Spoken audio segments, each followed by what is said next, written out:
Hello and welcome, one and all. It is Halloween time. We are ready to go. It is the WGNR Halloween special for the third year in a row. Welcome, one, welcome all, for our Achtung, Cthulhu 2D20 live Halloween special, or spooktacular, should I say, more accurately. Thank you all so much for tuning in. Would you look at this super cool layout? Like, look around. How fucking cool is this layout? You did such a good job. Look at all these things. There's if you connect the dots, maybe you'll solve the mystery before our players. I'm just kidding. I don't spend the entire show doing that. There's nothing there. I would hate for somebody to actually spend all of their time doing that. There's an ARG. Yeah, scan it with your phone. Don't do that. Welcome, one and all, to the Halloween Spooktacular, 3 years running. My name's Ryan, and I will be your mission control for this episode. And these are our players. Hello, players. Welcome to Halloween. Hello. Hi, Mission Control. Mission Control, yes. Mission Control. I've decided to go with Mission Control as my thematic name for taking into the overseer's chair here tonight, because we're doing something a little bit different, as you can tell from the layout here. This is the very first time that we are playing Achtung Cthulhu here on the channel, and I'm very excited. This is a year in the works. We had this planned for last Halloween, decided to go a different way last minute, but now we're back doing this, and it's going to be a lot of fun. And on top of all of the Nazi punch and goodness that we're going to get out of tonight, we've got 3 Achtung Cthulhu prize packs with everything that you need to play this game at home with your friends, all your gaming groups, all that kind of stuff.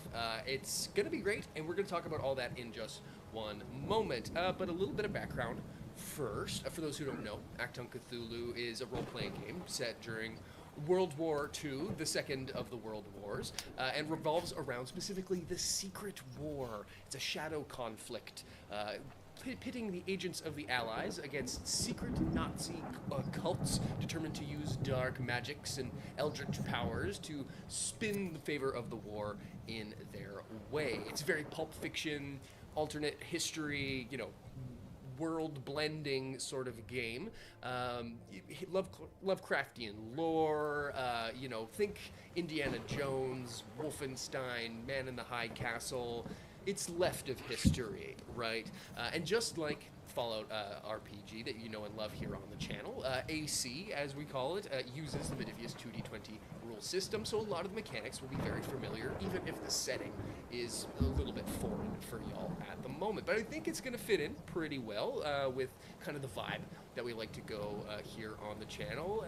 Oh, guys, you're in for a fucking treat. I am so excited for this show. These boys crafted some really fun and interesting characters out of this, and I'm going to be interested to see how they play together for the first time here, because we've kind of played around with these characters before in some testing outs of the game system, and it's going to be fun to see how they all work in one spot. But before we get to all of that elder god punching goodness, let's go around the table and meet our cast of characters here first and foremost. And to give you a bit of an idea of these guys, in fact, you can head on over to our Instagram while you hear them describe our characters, and you can see a picture of them in there if you're not already on the Instagram. And I'll pull up the photos here as well so you can see the goodness of what these gentlemen have created with the help of some AI art generation. But I'll leave it to that, and I'll let them take it from here because you've heard me talk too long.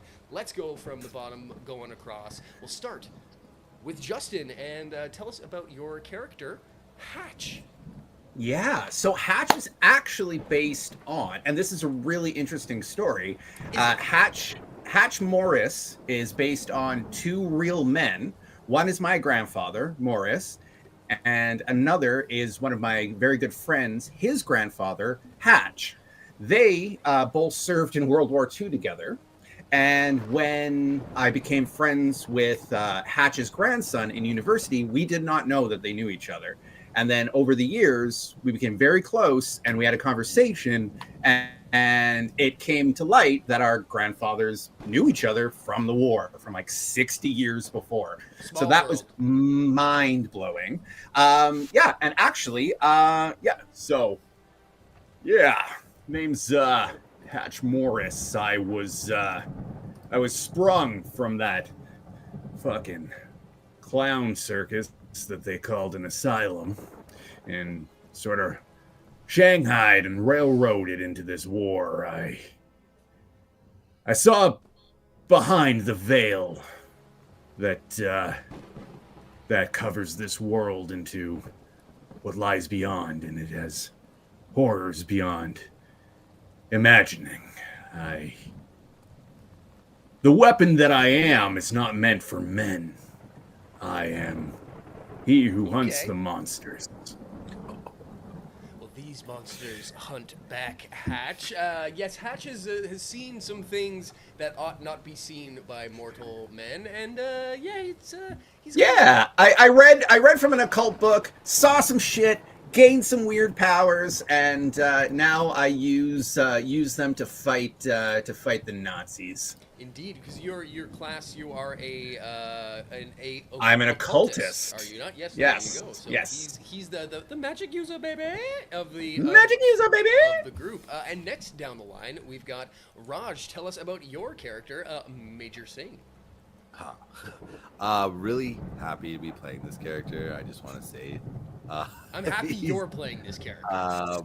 I'm really looking forward to, because he's so extra, just like a little bit extra on everything. It's like, it's good stuff. So anyways, Major Rohan Singh at your service, British Indian Army, 1st Sikh Battalion. What can I say that already has not been said? Except I want to punch the Nazis until they are dead. That's really it. He's a man of few words, but he's a man of many actions. Major Rohan Singh, you are the your rank is major, but tell us a little bit about your what's the class you have chosen, or your archetype, I guess, as it's called in Cthulhu. Yeah, so I am I'm an army man, but also like soldier, veteran of the Great War. He's really combat focused. I think I guess I don't know. I did intend to build a tank, and a tank is what we received. Okay. One fully functional tank, and that's Major Rohan Singh. Major Singh. He's got his kirpan, his ceremonial sword. Yep. He's got a bar rifle, which is like, almost a little OP, but just like so good. Just right on the edge. And a set of brass. What's wrong with a little BAR? Those really up close and personal moments. Raj is the guy who has all the guns on the team, more or less, because as we move on to our final mythos hunter of our gang, we have Grant playing Dieter. Tell us about yourself there, Dieter. Is it you talking about me? That is correct, sir. Oh, yeah, I'm my mom calls me Dietrich. My friends call me Dieter or Dietz. Burger, Mr. Burger, Cheeseburger. I'll answer to almost any of these things. I went over to heed the call in Germany after my dad died, and then I got there and found out that everyone was being kind of crazy and a bit mean. So I said, I don't like that. And then I started punching them all. And I found my way to Dunkirk, and Mr. Morris helped me to get into England, and I do not care for their tea very much. Okay, well, yeah, that is a fair assessment of Dieter's journey here. Dieter is he's a man of many. Grease monkey. He's the grease monkey, yes. I can fix anything. I've got a wrench that probably weighs more than most people do. Mm-hmm. One of my truths is that I'm built like a brick shithouse, which is also my characteristic. Fantastic. He's a big boy. Yeah. Sort of like Henry Cavill and a bus made some offspring, and then they grew up to be 6'8". That's a pretty apt description. Yes. I'm hearing you chat that I'm a little quiet in the mix here, so I will endeavor to make myself a little spicier there in the mix. Sam Sendell says, "Hey, lay off the tea, Grant. When it comes, it's weak tea. What can I say? I mean, I have to agree with them. It's weak tea. They like their cuppa over there, and in fact, that is a pretty good interlude going into the next part of the lead up here. We are just on the cusp of getting into the adventure proper, but before we do get in there, we do have some giveaways to talk about. I want to talk about that quickly. I want y'all to put in the chat ! Prize pack, as you normally do, to get into these bad boys, just like I'm about to do right now. Drop that in the chat, and we've got these 3 prize packs to give away. Modiphius have sent us so lovingly and kindly. It's got the player's guide. Thank you so much, Modiphius. It's got the game master's guide, and it's got the entire Shadows of Atlantis campaign that you can play with your gaming group at home, which is super cool. You can also find this adventure for free on the Modiphius website, so head on over there in their Achtung Cthulhu section. This is the whole quick start guide, gets you playing right out of the gate. But there's all kinds of fun stuff in that Atlantis campaign book. They're about $100 worth of stuff in there, and on top of that, they sent us a cool objective marker mini, which is one of the reasons we pushed the show, which I have painted up. And one of the prize packs, a random one, get this Achtung Cthulhu weird tentacle that I painted live on stream on Wednesday, sent your way as well. So super fun. So there's some minis in there as well. So get those prize packs in there before we get going. One very last final thing. It is worth noting that Achtung Cthulhu is in a fictional setting and an obvious inspiration from real-world events that have a very, very heavy historical implication. That said, the show deals with mature content, scenes of violence, and fucking swears, but in a 17A kind of way, not, full-on rated R.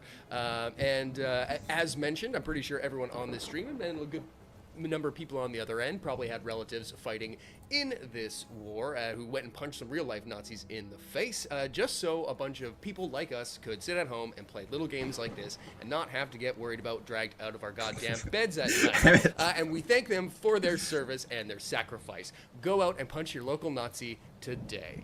Tell them WGNR sent you, too. Probably, legal disclaimer, that was a joke.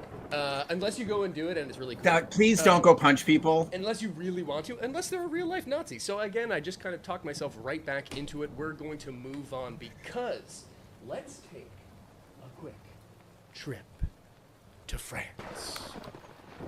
That lightning strike was well-timed. June 1940. France, or more accurately, over France. In the aftermath of the failed Dunkirk offensive, Allied forces have regrouped in England. As the Battle of Britain rages in the skies across the Channel, the Nazi war machine continues its march across the French countryside. You 3 are surveying the darkened French landscape from the open door of a Halifax bomber, converted into a troop transport in use by the Allies' band of clandestine mythos hunters known as Section M. For most of your flight, the weather has been cloudy, but still. However, once you've entered airspace over the Rouen area, the wind is picked up, accompanied by heavy rain and thunderous clouds.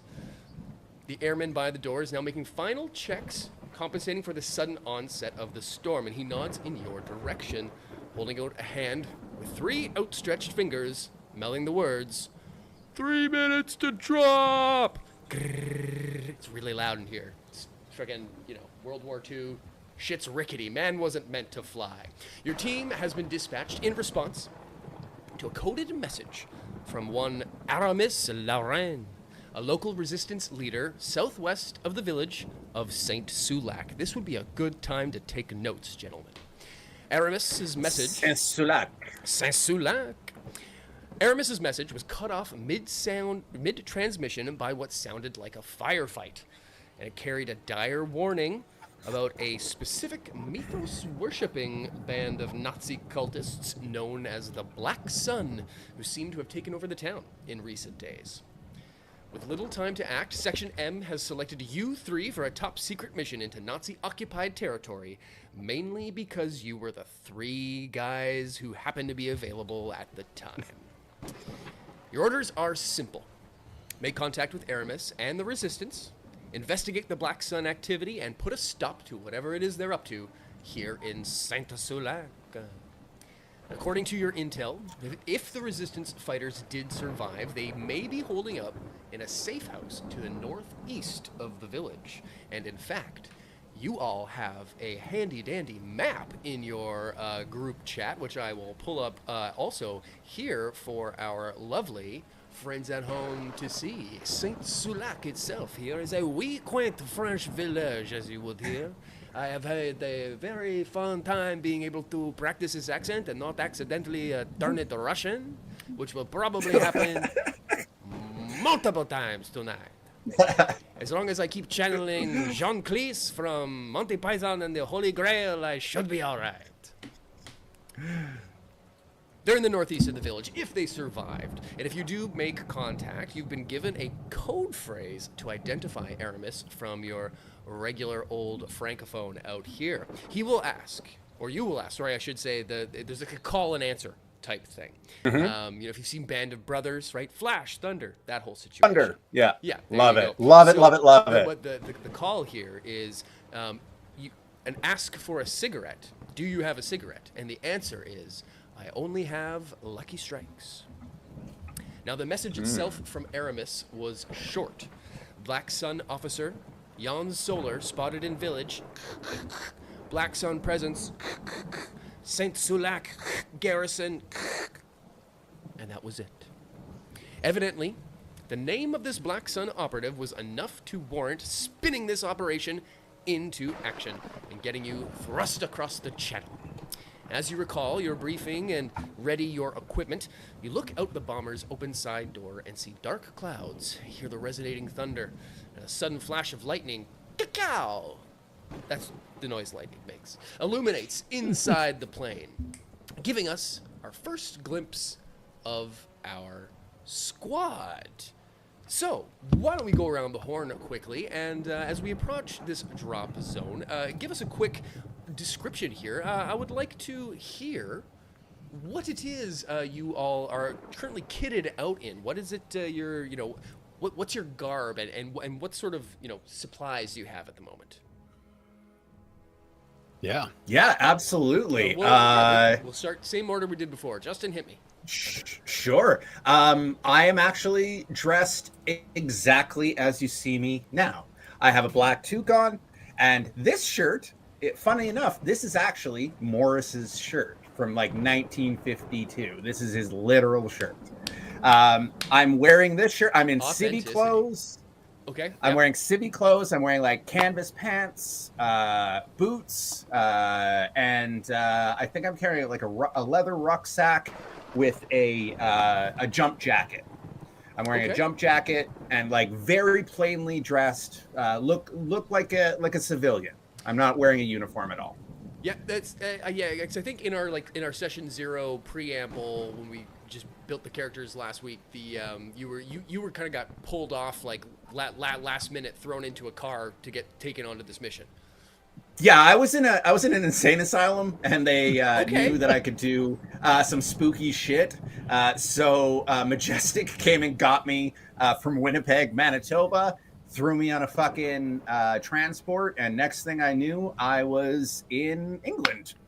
Okay. Working for Majestic. Working or Section M, I should say. There's the two agencies in the U.S. It's Majestic, but I think currently at this point of the actual real world conflict, they hadn't decided it was worth getting involved yet. But that's fine. We were just doing other stuff. That's all right. You guys came in eventually and won it, so thank you. Moving on down the we didn't get your any sort of gear. Do you have any special equipment? Oh yes, of course. Yeah, 100%. So in my rucksack, in my pack, I carry a ritual kit that includes chalk, salt, and an elk horn. Okay. I also have burglar's tools, fake identity docs for myself. Okay. And I think that's everything that I've got. I do not carry a weapon, which I'm sure Major Rohan Singh is going to be very upset about. I do not carry a conventional firearm, as I am a conscientious objector Yes, to now- this whole fucking thing. Yeah, so now this is both a game mechanic and a characteristic. So you don't have you not do only do you not have a gun, you mechanically are not allowed to use one. But I think there's like a provision that like you can, but like it's a big deal if and when you ever do. But it also it buffs some of your other abilities for your lack of ranged combat. So it's an interesting choice considering. Oh, trust me, I've got some ranged combat. Don't worry about it. Okay, yes, Justin is the spoop master general of this squad. Okay, so Major Singh, speaking of, tell us about how you're kitted out, both physically and a little bit about your physical appearance of what you're wearing, but also what you've got as far as any specialized equipment. Yeah, so picture the Major wearing a brand new uniform, not a speck of dirt on it, freshly pressed, not a button rotated out of order, like neat. Crisp. He's crisp, tight lines. It fits him perfectly. Like, he's got a turban. Yeah. He's got his gear. He's got his kirpan. He's got his rifle. He's got an ammo belt. You know, like Okay. like commando Yep. style. Like a bandolier? Yeah. Yep. Full of ammo. Love it. An old service revolver from WW1. Oh yes. Cool. A nice flak vest to kind of, so he's a little puffy, you know, makes him more resistant to Yeah. damages of a physical variety. So he's just fully combat kitted out, like ready to rock and roll. You could step right into the middle of conflict this exact second, and he's 100% ready to be there. Just freaking dialed in, ready Yeah. to go. Let's go. Fantastic. We are here. Let's go. Yeah. Any other like gizmos or gadgets? Negative. No, he's all teched out. Okay. Just all combat all the time. Yeah, all time. Booyah. All time, my I friend. love it. Dietz, how about yourself? What's what are you wearing? What does Dieter look like? And what's he got with him? So Dieter is 6'8", probably clears about 400 pounds. He's got overalls that are made out of other normal person-sized overalls. Probably about 6 overalls went into this garment. His sister made it for him. Stitched together. Yeah. Yeah. He carries a large tool chest that's full of mechanics tools. As I said, I've got this massive wrench that I sling over my shoulder, and I've got a normal-sized pump-action Winchester M12 shotgun that looks Okay, conspicuously smaller than the rest of me when I'm holding it. And Yeah. that's slung over my back. What I- is I- like I'm your one-handed. what is your like your physical, like what do you top out at, like weight and height wise? 'Cause you're a big boy. Yeah. I mean, 6'8", 400 pounds, easily can pick up engine blocks, bear hug trees, sorts of deal. So, like I would wrestle a black bear. You're having a bit of a time, I imagine, in the back of this Oh, this I'm like- bomber then. I'm like actual Grant sitting in a normal commercial airplane with like, I have to like sit like this, and I'm still inconveniencing Where the did people on both sides of me. Where did Dietz grow up again? He's American, right? Where did he grow up? Yeah, Dietz grew up in Wisconsin. Wisconsin. I'm sorry, Minnesota. It was Minnesota. Minnesota. Grew up in Minnesota. Okay. Oh, Minnesota, to immigrant parents from what became Eastern Germany. Spoke sort of broken English and broken German at the same time. Pennsylvania Dutch but yeah. style. Yeah. So he's got a what appears to be a little tiny shotgun that's very normal sized Yeah. in real life. Yeah. Huge wrench, mechanics tools, stitched together overalls, and overalls are kind of greasy. They're in like Yep. they're all sewn together, but like they're kind of greasy. And he's got this white shirt on that's got oil stains and grease smears, and He's a working man. Like it's he's a working man. Yeah. Absolutely. Absolutely. Okay. And your tool chest, it's kind of like a magic toolbox, isn't it? Like you can It is it's red. It's a little banged up, but like it's still very intact. It's got a couple drawers. It looks like a massive lunchbox, and he sort of like carries it around like a precious clutch. Nice. The gents have some different equipment packs, which there's a neat mechanic in here where they can like reach in and it's a bag of magic items that they can pull out. So that'll be fun to see how that comes into the game. Okay, very good. Well, we've got our first look at the squad themselves, and as we get a look at them approaching the drop zone, the rain obscuring most of your vision, but something about this storm feels off, something wrong. Before you can... Something about this storm feels off. It's wrong. This guy gets it. But before Hatch, you have a chance to fully dig deep into that guttural feeling. You get the signal from the airman. It's time to drop. The storm is playing havoc with the plane. The instruments are all over the place, and they need to clear the area as soon as possible. Let's jump out of a moving plane. Agility. Jump out of a fucking plane. Let's jump out of a plane. Agility athletics difficulty 1, gentlemen. Show me those rolls. Okay. Someone else go first. Now, I will. a good time here is let's talk about some mechanics of the game. As 2d20 games go, you roll 2d20 dice, and you have a target number based on your attributes and your skills. So in this case, it's going to be agility and athletics. Add those together. That's your target number. Now, this is a difficulty 1 test. So on one of these 2d20s, you just got to hit or lower of that target number.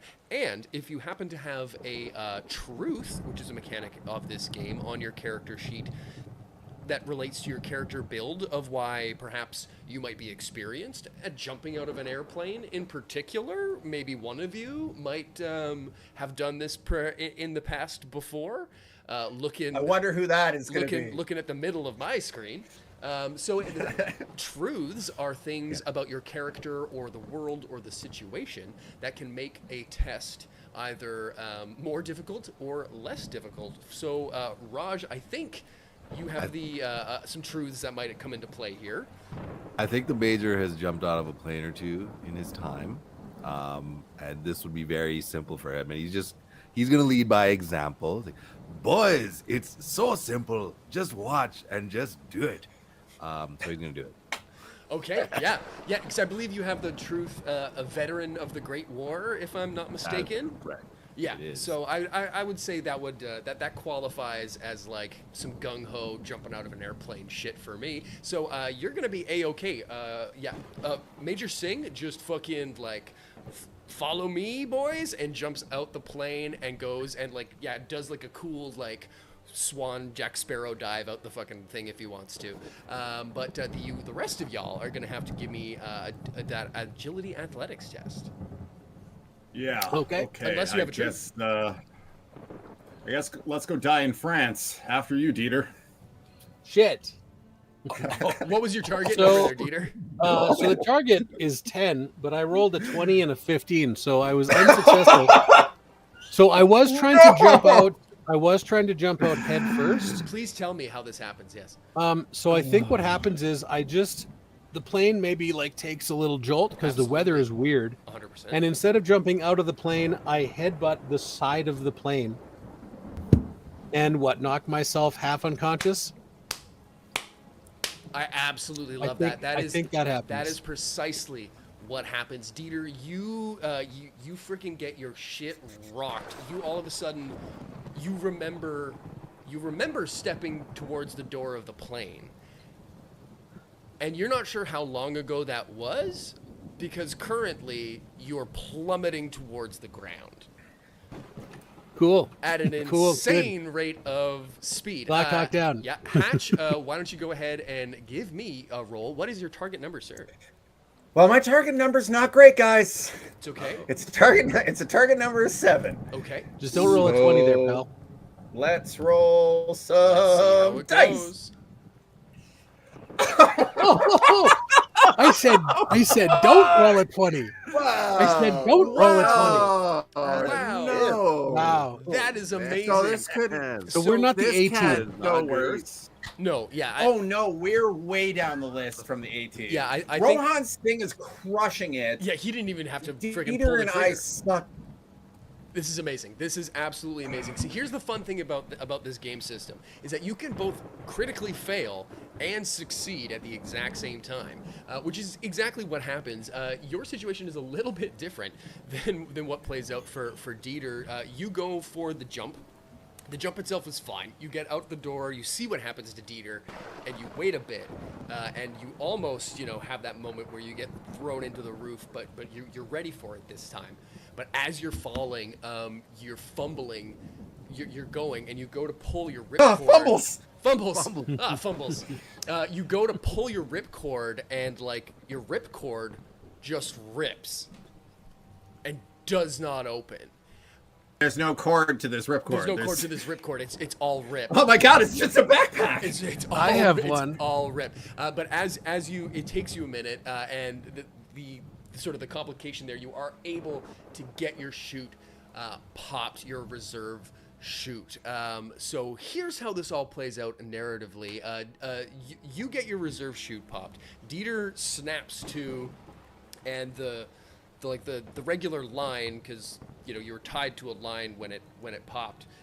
It went off after you knocked yourself silly, so you wake up floating and falling. But the trick is that you've been floating and falling, and you don't know in what direction precisely. So you all come to the ground, nowhere near each other. In fact, it takes some time for you all to sort of get your bearings into where you are. In fact, it's Major Singh who's walking through the woods, who comes across.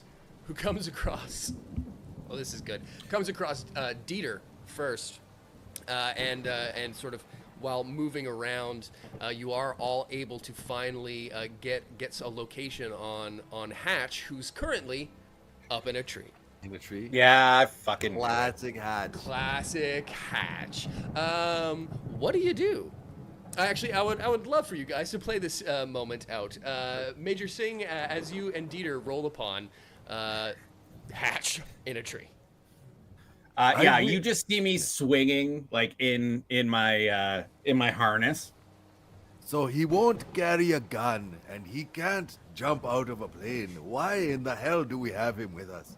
Listen, I have other skills. I'm a civil. I don't even want to fucking be here. Do you think Can you anyone help- wants to be here? Can you get me down or not? I need to get out of this fucking tree if I'm going to be any use to you at all. Also, maybe we should stop yelling. So can I do an athletics check to climb the tree and cut him down? Absolutely, I would love it if you did. In fact, I think that's very doable. We're gonna make it a difficulty 2 test to get up into that tree.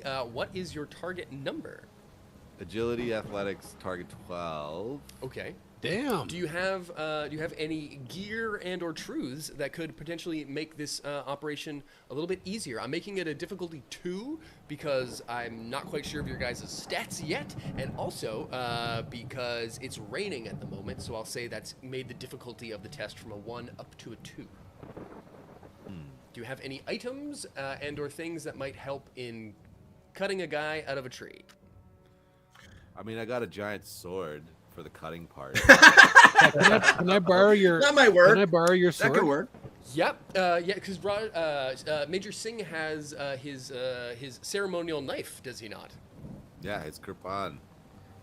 I would say that qualifies as making part of this test a little bit easier than chewing through the silken ropes. Why don't we go with what's one? Then give me a difficulty 1 then.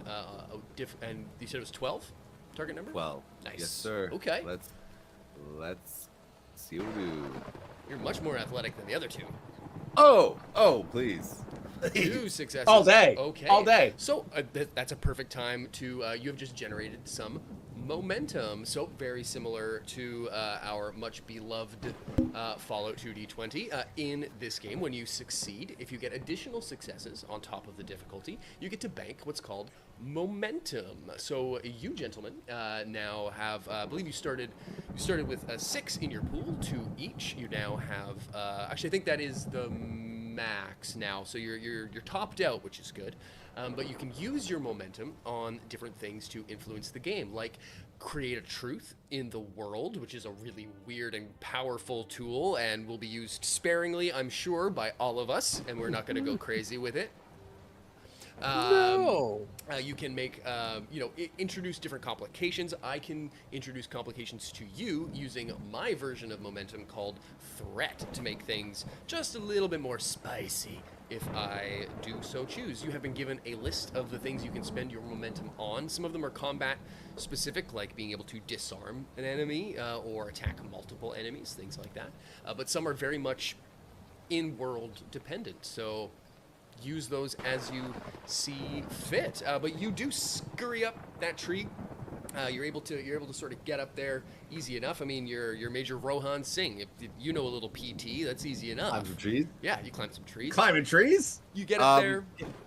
Yeah. Can it be a truth that the floor of the forest is spongy and mossy, and if say you were to be abruptly released from your I can try to catch you. and were to plummet, you wouldn't necessarily injure yourself? All right, my Oh, boy, let us- it's going to be quick. And then Oh, Yeah. absolutely. I love that. Raj just played. It's like I just said a thing, and Raj is like, I'm going to use that immediately now. right away. Yeah, right away. Okay, so we're going to keep track of your momentum here on Fantasy Grounds. Unfortunately, there is no AC mod for Fantasy Grounds proper, so we're just using the back end Yet. of Follow. But we do believe it's in the works. I've heard some grumblings, and I would really like it if they did, because that would be cool. But yes, absolutely, that is now a truth that is now in the world of this game. Is that we'll say the time of year. I think we said it was June or something. The pine needles aren't fully dried out yet from the summer heat here in the forests of France. So it is providing a little bit of mufflage. So okay, sure. That's gonna make. We'll say that makes it a little bit easier on your stealthiness through the forest here too, because as you are now finally reunited one another, you realize that you have no idea where you are at this current moment. It's that John Travolta meme of like not So, knowing I where fall one of my- flat on my ass. Absolutely. Indeed. Thank you. Yes, the storm Thank you, Rohan.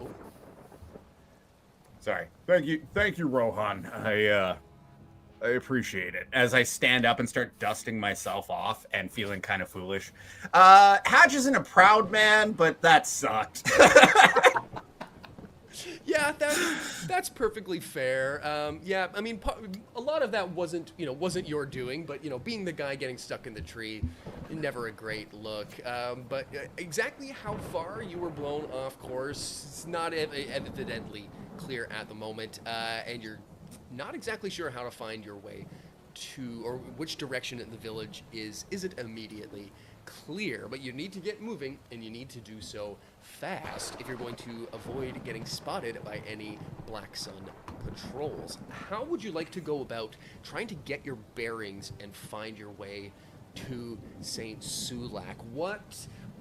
Is there? You guys have any tricks up your sleeve? Any items in your magic boxes? Anything that could help you get a grips on where you are and where you need to go? The major So was two just things. at the top of a tree. Yeah. And Oh. so would he not have, like, how tall was said tree? What would he have an idea of his where? Man, Raj is spotting raccoons out here, man. Like on the fucking ball. Yeah, I mean, you did just climb a tree. Yeah, I did just climb a tree. You know what? That's brilliant. Why don't you give me we'll make it a difficulty 2, insight plus reason test, and I'll let the gang, you can, just like in other 2d20 systems, you can assist with tests on this as well. So we can say that between Major Singh's getting some intel, perhaps, of maybe seeing some lights up in the distance while he was up a little bit higher, combined with somebody else's X, Y, or Z, we could have an assist on this test. Anything else anyone would like to throw into our salad here? I'll look over at Dieter and say, Dieter, You got anything for this? I have a little something for this, but you got anything? So as a farmhand, I think I would have been paying attention to where the wind was coming from and paying attention to where the wind was going while we were making the flight. And now that we're on the ground, I'm going to try to pay attention to where the wind is going to try to get my bearings of at least what direction England is in. Okay. Which should help with north. Like I'm used to being outside under the sky. Yeah, that's no, my that's farmhand. fair. That's Okay. a farmhand thing. Yeah. What do you got there, Justin? I also served in the Grey War. However, I served as a logistics officer. So oddly enough, I do have expertise in orienteering, actually. Is that like one of like on your sheet, like one of your expertises? Yes, I have a star next to mysticism and orienteering. Okay. Cool. Okay. I am. I mean, I have a +1 or +2 to orienteering. Okay, I think that makes more sense. I do like where your head was at there, Dieter, but I was also going to say, because you knocked yourself for a loop, I think I was going to give it to you, but it was going to be a harder test, perhaps. I think. Fair enough. I think you'd have an easier time with that target there, Hatch. So yeah, okay. Well then, let's give me an insight reason, Major Singh, and Hatch. So you roll 2 d20s on that, Major Singh, and then Hatch. Let's get you to roll 1 d20 alongside, and tell me your target numbers, gentlemen. Are we doing I would love to. insight observation? Oh attribute yes, skill? yes. Sorry, that is correct. Yes, observation. That's what. Okay. That makes it worse for me. Just Okay. declaring honesty here. Just letting My target everybody number's- know. Yeah, my target number is an 8. This is not great. Okay. Well, we got an assist from old Hatcheroony here. My target is a 10. Okay. Well, Oh no, sorry. It is actually because I'm using orienteering, correct? correct. My target is an 11. Actually. Okay. Well, so how it works is it's whoever has, when you're doing a group test, whoever has the highest takes the roll, and then the next highest gets to do the assist. So in this case, it would actually. All right. So I take my notebook out and the map that we have, and a little compass, and I go, Rohan, what do you see from up there? Well, it's clear as day that I see. Describe what I see. I freaking love you guys so much. This is so goddamn good. You see, looking off to the, let's say, we'll say you guys landed off to the south. It's so- where's the sea in relation to you? But you can't see that quite yet. You're too far inland for Okay, never mind. for any of Right, that. But you right. can see to the north the lights coming from what you can only assume would be Saint Sulak. It is the only village of any report or worth of any note within at least 100 clicks. You can see I it to wasn't your looking north. at Saint Sulak. I was looking at Sulak Samer. They're two different towns. Way to go. Okay, man. perfect. So yeah. then Justin does the primary role and I assist. I'm that would going be to correct, roll for an 11. I got 1 success. Okay, that's one. We're halfway there. Whoa, living on a prayer. Not a second one. That is not a success. So here is an opportunity for introducing another mechanic. I love how this is all happening very naturally in the game, where you can spend to momentum in certain ways. In this case, you can actually do a couple things. You didn't fully pass the test, so you could spend some momentum and go into some potential threat debt to me to succeed at cost, which is one that we're all familiar with in the Fallout world. When you just need to get something done, succeed at cost. Ding! Trademark. Or you could, in this case, and I would let you argue, perhaps, in this case, because it's a failed test, that you could also do a momentum spend on a momentum reduced time. Could I interest you in a momentum spend of obtain information? Specifically, a single question about the situation, environment, or characters? You absolutely could. You may not. Okay, I get to ask one question. One Hey, question, Game Master. which I must answer truthfully within reason. And where please, mission control. My father was mission Sorry. game master. Sorry, come in, mission control. What fucking direction is Saint Sulak? You broke up there. It sounded like you were asking a oddly specific question. What direction are the lights that Rohan just saw? That would assume that I can see the same lights and have any idea where you are. Over. And also use proper radio code protocol. Over. All right. Okay, no, ask me, Roger. Ask me a real question, and I will answer truthfully. That's not that specific of, yeah. Okay. Using Rohan and I, our combined efforts, what direction do we think is the most likely that we should go? Well, what I'll give you is this: with the pass test and the momentum spend, you can tell that it's going to take that you can tell that you have to head north. But the trick is that right now, you can kind of have a good idea when Rohan's up there, but once he gets down, it gets a little muddy with all the wind and the clouds and everything moving. So even with the failed test, you are still able to get some bearings and start heading in a northerly direction, which will allow you to get there. It just may take a little bit longer. I do believe I created a truth that said I had a compass. You did. Through my orienteering. You pulled out a compass. Okay. Oh yeah. Sure. Okay. Okay. Yep. No. In that case, we're on the way. No. In that case, I will give it to you. You pulled out an item and a thing out of your magic tickle trunk. It's a currency. It's an item. I will respect the tickle trunk, which is a very Canadian reference for anyone of our United States. 10 viewers. points. Anyone can tell me what a tickle trunk is. If anyone can hit me, and it's not what you think it is. Yeah, okay, so that means it's a difficulty 1 test, which then, in fact, you did, in fact, pass. So in that case, you do get a very good bearing with the help of your compass and Rohan Singh's. We spent way too long on that. You guys get going. You find Saint Sulak. In fact, you get moving towards the town, and it's just as you see the town off in the distance. But town is a bit of a stretch. It's fairly small, very, very rural. But as you get closer and you get your first grips of the town and the ominous chateau in the background, which has now appeared in the background of the stream for you to look at, you all get a very strange feeling. And Hatch, you in particular, feel physically ill. All of you feel this vibration that rattles your teeth. When you go to the dentist and they put that thing on. I was just at the dentist last week. They put that thing on that to fill it in, and then when it comes off, it you can feel it shake the goddamn innards of your bones. That's what's happening. Your skin feels cold and clammy, and the rain beats down harder for just a minute, and a roll of thunder cracks overhead.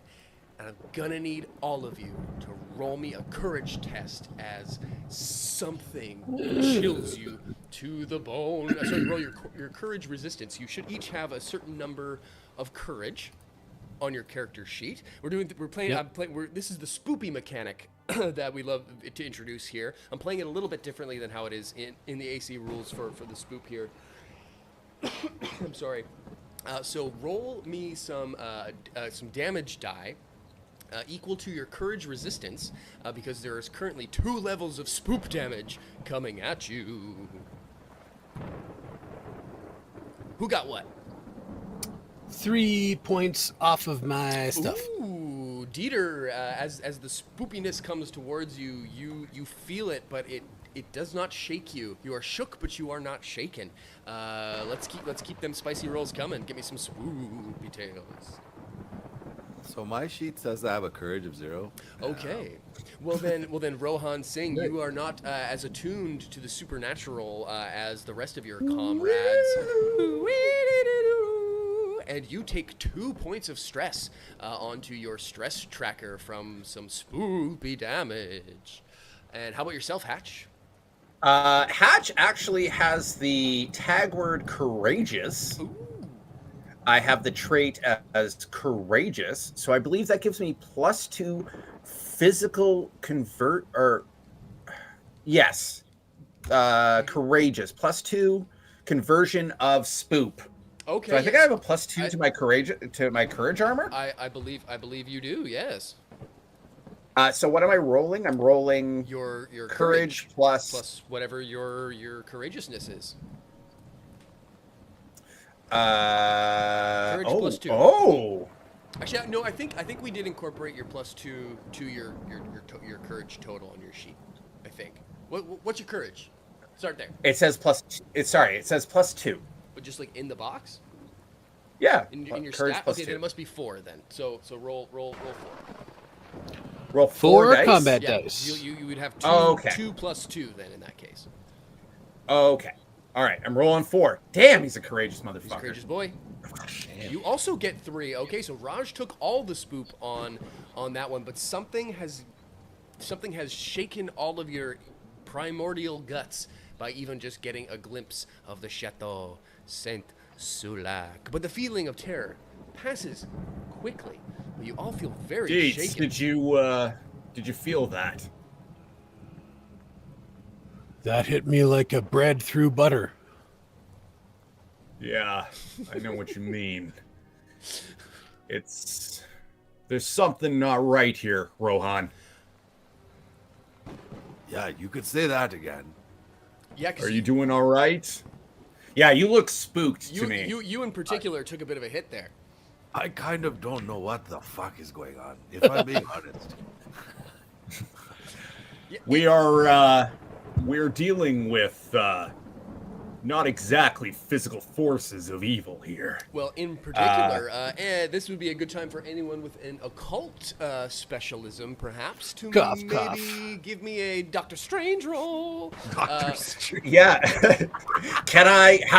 Let me spoop it up, baby. I want to figure out what the fuck is going Absolutely. on. Why don't you give me, I guess this would be academia, obviously, so it's going to be, I think insight in academia makes sense in this case. Oh my god. And you want occultism, which is one of my specialities, my focuses in academia? Indeed. So okay, fair enough. So yeah, in that case, then yeah, it'll be a difficulty 2 test. I'm assuming you were pretty jacked up in this. Oh, I've got an insight of 9, and if I'm using occultism +6, so that's 15. Okay, well let's just go ahead and make that a difficulty 3 then. Okay. Well, actually, it's what's probably more fair is that it was a difficulty 3, and then with your specialty comes down to a difficulty 2. So, still 2. Yeah. So, and don't forget, you can also use momentum to buy action points should you to buy additional dice should you choose. I'm just gonna raw dog roll 15 this is one. pretty fucking spicy, man.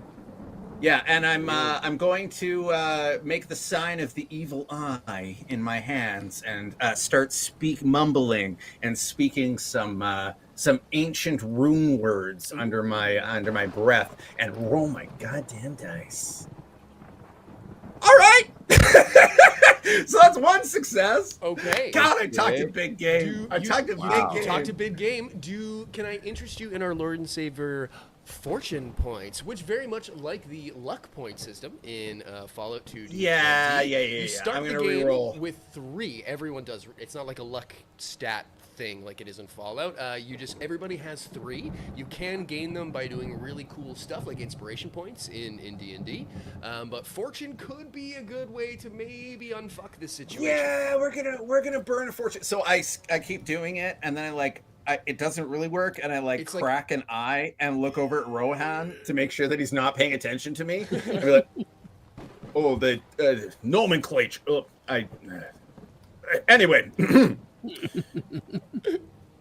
Well, that'll do it. That's 2 successes. Okay. No successes. Yes, dos exes successes. We got it through. You like you're trying to you're trying to dial in what's happening here, and you're doing your evil eye fucking wards and shit, and for a minute you almost lose it. Whatever you're trying to tap into to identify pushes back for a hot second.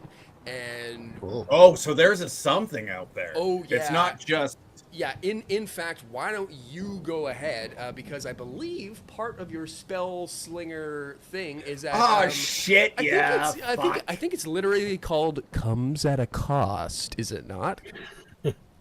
It does more, so part of my reading from the ancient book that I should not have read from Don't is read its from the book. price to pay. Price to pay. That's what it's I have a called. price to pay when I use magic. How do you want?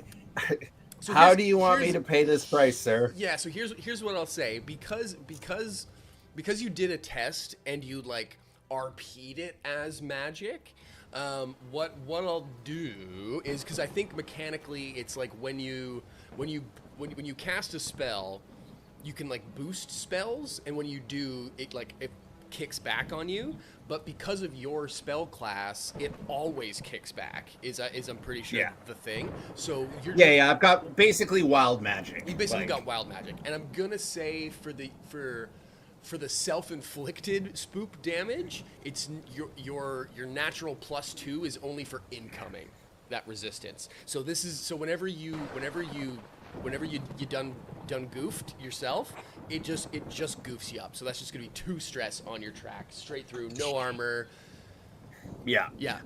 No scope headshot. I reach out and touch something with You my do. mind, and you just hear, and I like fall to my knees It touches and say, back. the void. It's stared back into me. There's something out there, boys. It did, and what I'll give you is this from your reach out and touch somebody.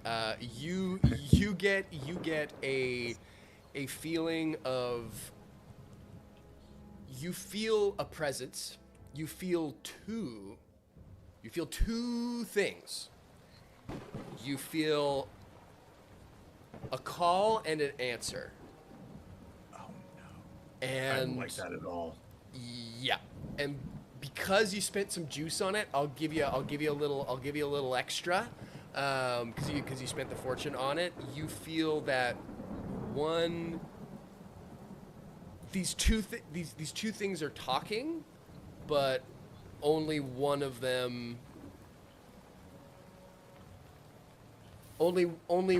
is. That's too much. There's two of them are talking, and one. I don't know how to say it. Two of them are talking, and one of them is not telling the truth. And I'll give you that. That is what you feel. You can't pinpoint the spell, but you can tell that there's something coming. There you go. That's what I'm trying to say. I look up at Rohan and I say, I think they know we're here. Oh boy. Well, let's get ready then. Well, maybe we'll see. The village itself is small. Not knowing who they're talking about, Yeah. not super loud, but Dieter's kind of going to perk up a little bit and blurt out, "Do you have a cigarette?" into the void, thinking that there's someone close by, and I'm trying to double check to make sure they're talking to. Yeah. Yeah. The void does Do not I hear anything back? answer back. No, indeed, it does not.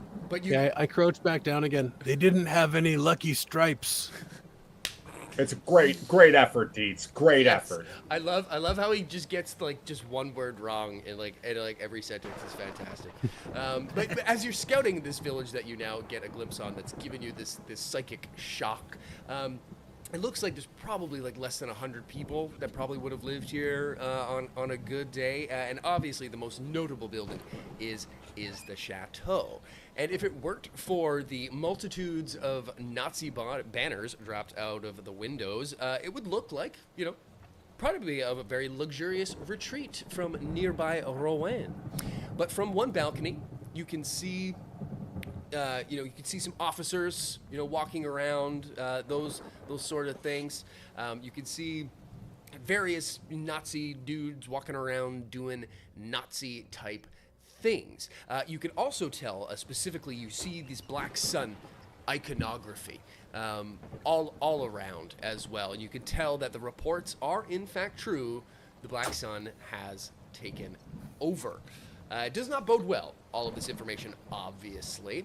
And you can see particularly what looks to be a group of villagers being escorted at gunpoint into the chateau. You're probably, I don't know, maybe like 100 meters away. We'll say overlooking the town from the south.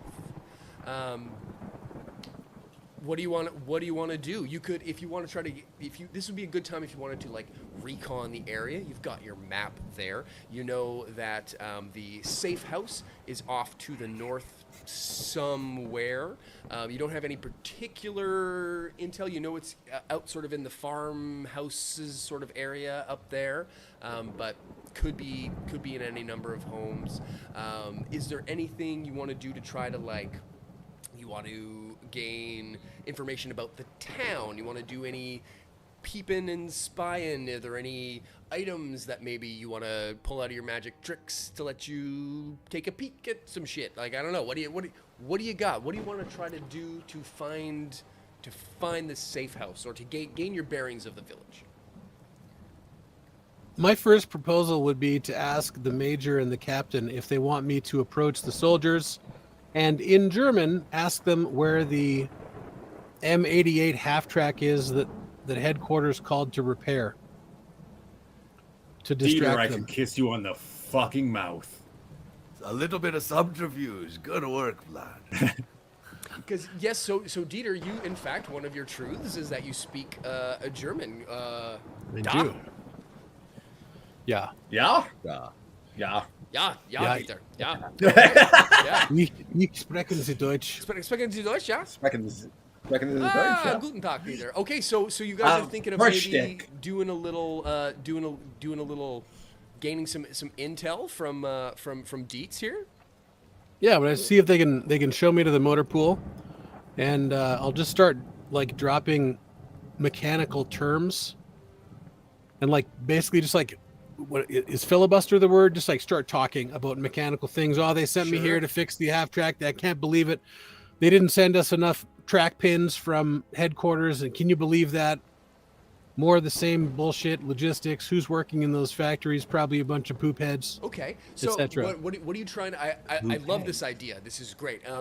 Yeah, the I'll say, like, SDKFZ7. Yeah, I'll say that like the nice Ryan Gale, who happens to be a Thank you, Ryan. World War II armor and track vehicle expert, and our chat. Thank you for coming out. We have the coolest bands. Volunteers at the museum, I do believe, and also speaks German. So here we go. This is all working out very well. You are Dieter, apparently, Ryan. Yeah, we are Dieter. we are Dieter. We are Dieter. We are Dieter.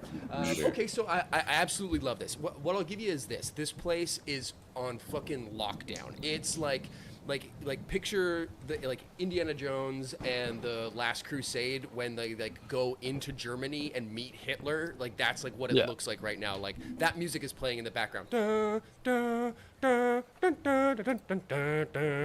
It's Nazi themes. It's all bad. There's goose stepping motherfuckers all over this place. You're not gonna be able to get like inside, you know what I mean? But like what you like, you won't be able to like, you know, go fucking Mission Impossible James Bond in there. But like, I'll give you that you'll probably be able to get like close to the chateau, but and behind enemy lines, as it were, albeit briefly. But what is it Dieter's wanting to glean from this? Because this is a risky action. I'll give you that. What is it you're trying to learn, gain? You know, is there a specific thing you're trying to figure out? Yeah, the closest vehicle to whatever fuel oil supplies they have. I'm going to take a fuel line off. I'm going to start it leaking out. Then I'm going to like wire up a spark plug backwards or something so that when they go to start it up, it starts a big fire and probably some sort of fuel explosion. Is this sabotage?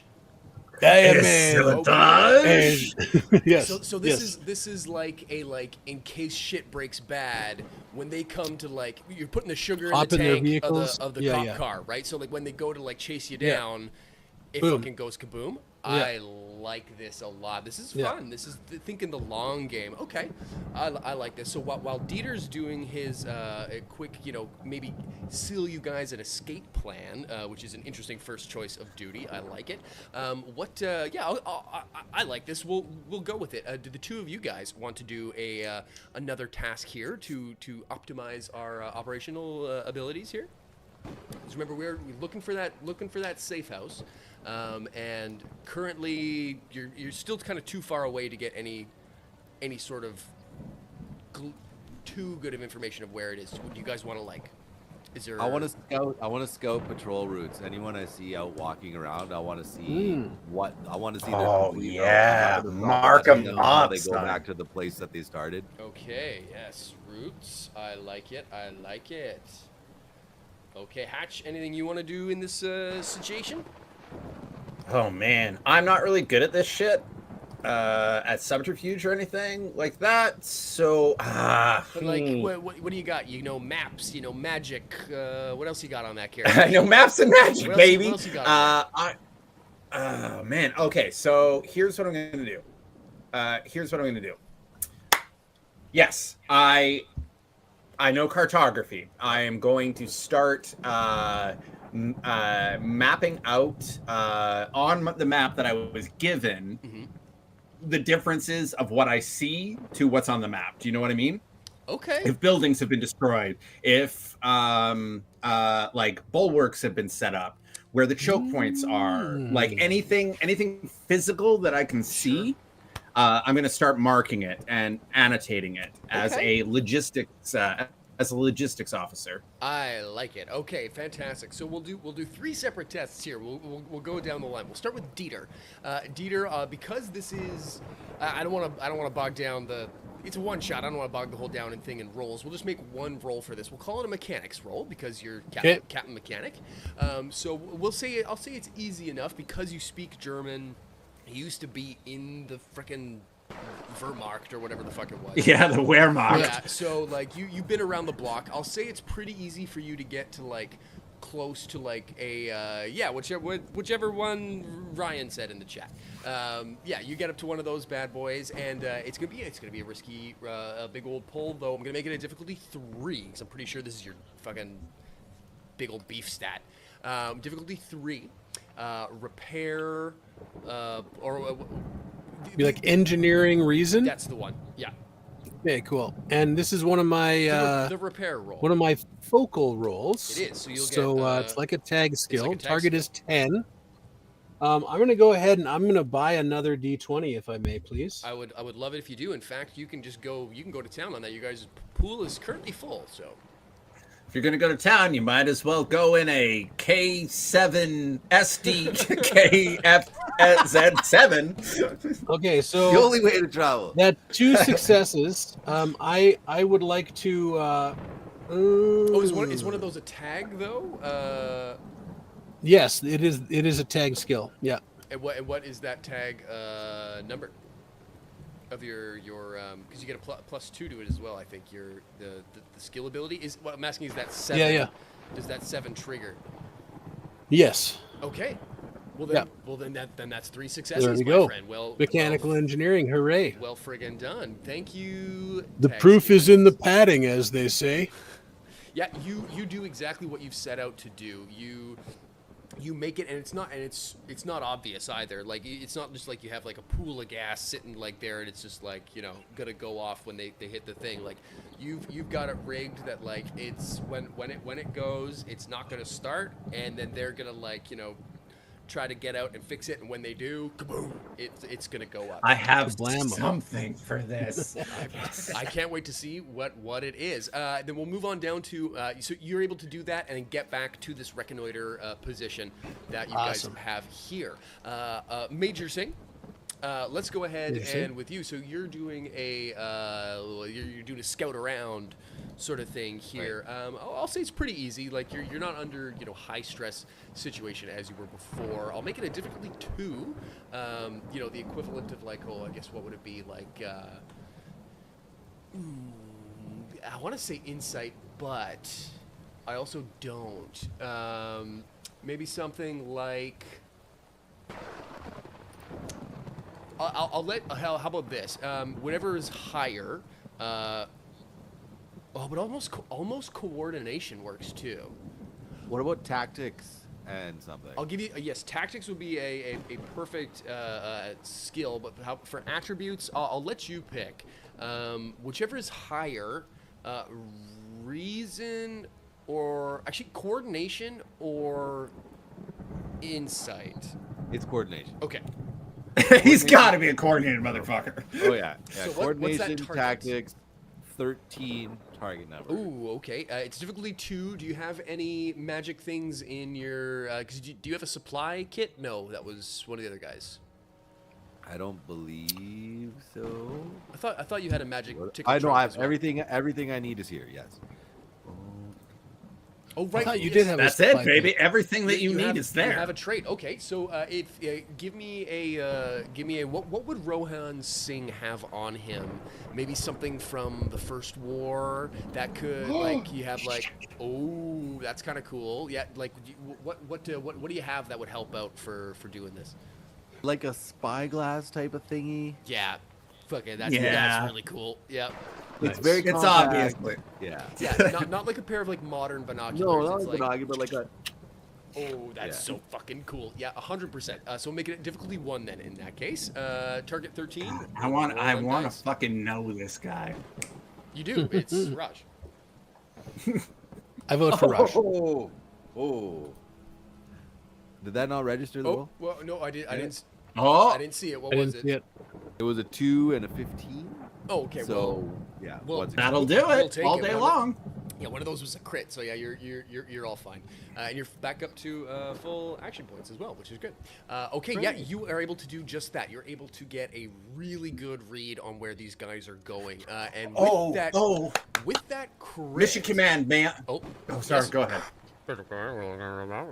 May I? When he's scouting this, I've been feverishly writing down positions, and I just slap the map down in front of him, and I say, "Show me." Nice. Amazing. Yeah. Sing's calling him out like, yeah, we got you 2 guys over there, whatever, and like, yeah, you guys are freaking tag teaming it, and yeah, fuck it. I'll say you got truths and shit, and like you just got a critical roll. I'll give it to you. So here's what I'll give you on that as well. You are able to get a good routing and path of like where these guys are going, but like where their patrol routes are. But on top of that, you're also able to glean where they have been, because you can tell that on top of just these regular patrols, there is a group of Black Sun patrols or Black Sun troopers that you're watching them going from house to house, and I hate this. They're going from the south, and they're working their way up. And what I'll say because you critted it, and because of this point of expedience, you're able to tell, sort of narrow down by where they haven't been, a pretty likely spot for where these safe houses are off to the north, and have a pretty good bang on idea of exactly where to head now in St. Sulak. But the other thing you see whilst this is happening, and while these guys are going door to doors, is that they're straight up rounding people up and heading them towards the chateau. And at that, we will take a break for our halftime here on our spoopy show, as the gents will have to come back in our second half and figure out a plan on how to connect with Aramis and infiltrate the chateau. We will be back. We'll give it a decent little break here, 10 minutes, because I don't want to get it too long, because I want to keep the spices and the juice and the momentum flowing here. But don't forget, we've got some giveaways. The spice must flow. Get us that. We've got so many giveaways. Yeah. So many giveaways. Exclamation point prize pack in the chat. We're going to do the draw. We'll do the draw. We'll come back with a winner. It's going to be a great time. Sadly, I don't have the big spinning wheel on this new fancy thing. I just ran out of time. But we'll do the draw behind the scenes. We'll get you the winner, one of them now, and then we'll do the last 2 at the end of the show, which the last one will have the fans. Well, one of them will have the random custom painted mini in there as well. So we'll be back in 10 minutes. Smoke them if you got them. They gotta be Lucky Strikes. We're gonna be back. Gotta be Lucky Strikes, baby. A minute. Stay tuned for a moment. Okay, bye.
we're back. Just like that, we have returned into the second half of our spooktacular Achtung, Cthulhu trip to France for our Halloween one-shot adventure. We're going to jump right back into it with the fun things right off the top, which is we have one of our 3 winners from our Achtung Cthulhu prize packs, courtesy of our friends at Modiphius, and our first winner in our prize pack giveaway is the one and only George Keith. George Keith, long friend of the channel, is our first winner. George, thank you so much. Praise Jesus and pass the ammo. Precisely that. George, drop us a line in all of the usual places and get us your email address, and we will get you hooked up with that Modiphius prize pack and all of the things you will need to get playing Achtung Cthulhu yourself. We're going to have 2 more of these coming up to all of you folks at the end of the show, so get those if you haven't already done. Exclamation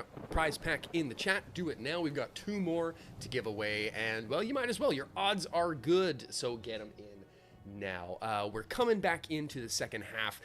The gents have airdropped into the town of Saint-Sulac here in our little Franche village in the Franche village in the area of Rouen. And after getting their bearings, making it to the town, and encountering some otherworldly, spoopy energies emanating from the chateau, they were able to gain some intel about the town and the area, figure out the routes of where the old Black Sun patrols are at, and Dieter even went ahead and rigged a vehicle just in case things need to go loud. But that was then, and this is now, as because of your keen scouting of the village, you're able to decipher whereabouts in the northern end of the town this safe house, that's the word I'm looking for, actually is. As you make your way through the town, dodging the patrols, we're going to go ahead and make it we're going to go ahead and give you a little test here, because you've done so. Actually, you know what I'll say? I'll say because you both teamed up and were able to get this done, where in media res, you've found your way through the village, snucking sneakily through backyards and little dive, dodge, and weave. Yeah, there was the giant refrigerator that we got with us was able was able to do that as well. There was a couple moments where little old ladies who were putting out pies on their windowsill saw got a glimpse of you guys, and there was somersault. There was that shh, oh sacre bleu, and windows coming shutting and things. No Nazis saw you, but there were a couple close calls moving through here. As you were pinned up. I ask every one of the old ladies if they want a cigarette. No, Dieter, no, that's not in English. That's not the code word. Also, stop speaking English, please. Yeah, that as well. But after this dip, duck, diving, and dodging, you make your way to a row of not yet burned out and searched houses here in Saint-Sulac. And whilst poking around these houses, you do in fact find that there is there's nobody inside the homes proper as you poke around, but there is on one of them a storm cellar, a root cellar, if you will, with a cellar door and a keen eye of... That's a beautiful word. It's a beautiful word. And the keen eyes of one Rohan Singh pick up what appears to be a bloody handprint on the handle. What do you do? Give it to us, Rohan. What are you gonna do, buddy? Well, I give it to everyone. What do you do? I mean, the door with the bloody handle seems like a good choice.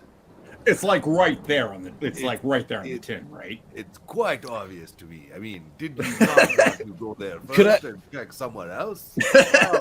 You should probably go survival to see if the blood is how old it is? Sure. Yeah. I like that. Yeah. I'll give it to you for free. You take a look at it. You can tell that it's fresh-ish. Has been raining, so it seems to have been sort of smudged a bit. But yeah, within probably the last couple of hours. So it's wet, dry blood, not wet blood. Yes, that is accurate. Okay. Yeah. God, Dieter, your logic is chef's kiss. It is amazing. Yeah, It's You can't make so an good. omelet without eggs.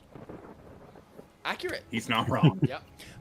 Yes, absolutely. You get a feeling that yes, and as you sort of get a little bit closer, and while you're inspecting this, Dieter, I'll also give you hear something inside. You don't hear voices, but it sounds a little bit like sort of like muffled coughing almost. Don't love that. I poke Hatch Morris. Do you think they want a cigarette? You know what? When I smile at you when you say that, and I just look into the darkness and speak fairly loud. Oh, no one has opened the door yet. Oh, I'm not opening that Oh, door okay, yet. yes, got you. I am going to try to speak through the door. Oh, As tu un cigarette? As tu un cigarette? Because Hatch Morris speaks French. hey, motherfucker. okay. So you ask in French, "Do you have a cigarette?" Yeah. La Interesting. fumée. La fumée? Ooh, this is fun. I'm gonna roll some dice because I can. Yeah, roll some dice behind that. Yeah, do it. Behind the screen, behind the screen, behind the screen. Okay, interesting. You. Quite. Yeah. Quite. Yeah. It is. You hear. Oh yeah. You know what? This is even better. You asked it in French, right? I did ask him Yeah, in the French. instructions were to ask it in English as two gunshots Oh! come firing outside through the fucking door. Nobody is hurt. Oh, I was gonna tell him to do that. Yeah, I asked multiple times what language you were asking in.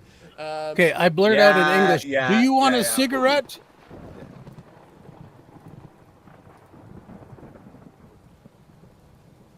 You have the fucking lucky strikes as the door fucking busts open. You fucking get the fuck, and all of a sudden, two very large, massive, burly French arms grab all of you, except for Dieter, because he's too big. Too bad. Yeah, Hatch and Major Singh are bum rushed in, and Dieter is Yeah. slowly in, and you are thrust inside to this den as the door is closed shut, and a man in between Dieter size and regular man size comes to all you through and says, "I hope that cigarette thing wasn't a fucking joke. Smoke from there, eh? Oh, man. Go sit down, you. I believe fucking actually they're Americans correct over that here." that's French Canadian. La fumée is Quebecois. Yeah. But yeah. Fumar, I believe would be French, but it's another point. The point is, this man shuttles you through, and it's like, I cannot believe they might have heard those shots. Can you not follow instructions? Can you not shoot at your friends? My friends were supposed to talk in English. We are talking I mean, in English. okay. That was an Here's the interesting thing. choice, I will say. He takes It was. he takes a I'm Walther pointing around to everyone. P38 and he puts it on the ground and looks at you all and says, "Let's start again, okay?" And a bottle of wine comes out to the table. And you do, in fact, have a pack of Lucky Strikes, Major Singh, which Of you... course, I'd never leave the house without it. There you go. And you all Lucky sit Strikes. here Rolled and... up into his sleeve. Yeah, there you go. You all have a seat in this little basement here. The door has been rebarred with now 2 fresh bullet holes in it. But you have a seat in this basement lit with a kerosene lamp hanging from the roof. Aramis pulls it down, opens the little window, and lights his cigarette and hangs it back up. Please, I know it is not the most comfortable, but I have been in better... God, you are rich. You're loving it right now. You're in your I'm element. loving this right now. I have been in better shape myself. As you see, he pulls his hand away, and in the classic scene from a movie, you can see that Aramis is suffering from a gunshot wound to his stomach. Gentlemen, I take it you are from the Section Amway. I look to to Rohan Singh. He's our commanding officer. Yes, that is right. You got. I see that at least some of my message got through. No, I mean, enough, right? We're here. I was. That is a good start. I'll give you that. Yeah. At least I know that at least some of this was worth it. I imagine that how much have you seen in our little quaint little town here? Quite some interesting guests we've made as of late. No. I start listing off the dude. vehicles I saw in the motor pool. 100%. Nice. I noticed that they're all German, and I say, "Where's all the French vehicles?" That's a very, very fine question, my friend. Not anywhere near here, that's for sure. And a lot of them are not even fighting for France anymore. But this another story for another day. He gets a map. They're here, here, here. Patrols are here, here, every 10 minutes. Oh, in character, I can feed my addiction on screen. Well, That's some sick cotton. That's some sick cotton. Why, Artemis. thank you. I'm pulling some mad vapes myself. These clouds are just ridiculous, no, bro. Oh, it's fucking sick. Well, It's it's all, sick as clouds. Yeah, you've done some good work in short time here. It all started a few days ago when this Stoller came to town. His convoy, all kinds of bizarre machinery and things I've never seen, but he takes them into the chateau. He gets our people to come and help. Our people do not come out. This obviously is a cause for concern. And then they start with more. Come around at night. 1, 2. They take more. They take more. They take more. He starts slamming both his fist and the wine bottle, which is now gone into a second vintage, if you will. Appears from nowhere, not to make him too stereotypical, but it's the way we're going. What is it they're up to? I do not know. But these Black Sun Devils cannot be... I thought it could not get worse when the regular garrison was here, but when these show up, the others, they leave. Aramis, I have a very important question for you. I will endeavor to answer, my friend. I went a little Spanish there, I apologize. Have you seen a nine-fingered man? Yeah. He killed my father. Have you seen anything otherworldly? And I pull out my pencil and my notebook, and I say, and could you describe it to me? Well, I've seen a great many things since these dark times have started, but other than full-on Quebec French now, I've fully lost actual. Do French. it. Just do It's Quebecois. just fun. Fuck it. I'm Jean Chrétien, no, but I have not seen It anything. is a good place. Yeah, not quite like anything you speak of, but what I have seen is strange. I wouldn't. I have not seen any. Would not say, monsters other than the ones of flesh and blood. But whatever it is that their ferocity, their demeanor, everything about them is so unlike the ones before. There is no compassion. There's no humanity left. Took the words right out of my mouth, my friend. No humanity. I look over at Rohan and Dieter and shrug and say, there was a call in response. So there's something otherworldly here, but I believe that they're Black Sun, not. What was the other? The super occult one? Indeed, this is the super. So yes, there are the two, in fact, in this lore and world, different divisions, if you will, of the supernatural. Oh, Nazis. Night Wolves. Night Wolves. Yeah, I'm gonna say these are the- these. I believe Yeah. these are not wolf. Nope, not. you got. Other way, do the flipperoo. Knock Wolf are the super high tech ones, and the super crazy magic mystical ones are Black Sun, which are these Okay. You had it all right. You just had the names goosed around. But I yes, shrug. yes. Ooh, we lost your video for a moment there, Hatch. I think Oh. Mr. We have lost Hatch, all Yeah. but temporarily, but he shall return in a moment as we're vamping. But Aramis, I would like to ask Yes. Aramis a question. please. You said something about Stoller. Is that a person? Yes, Stolar is the leader of these Black Sun.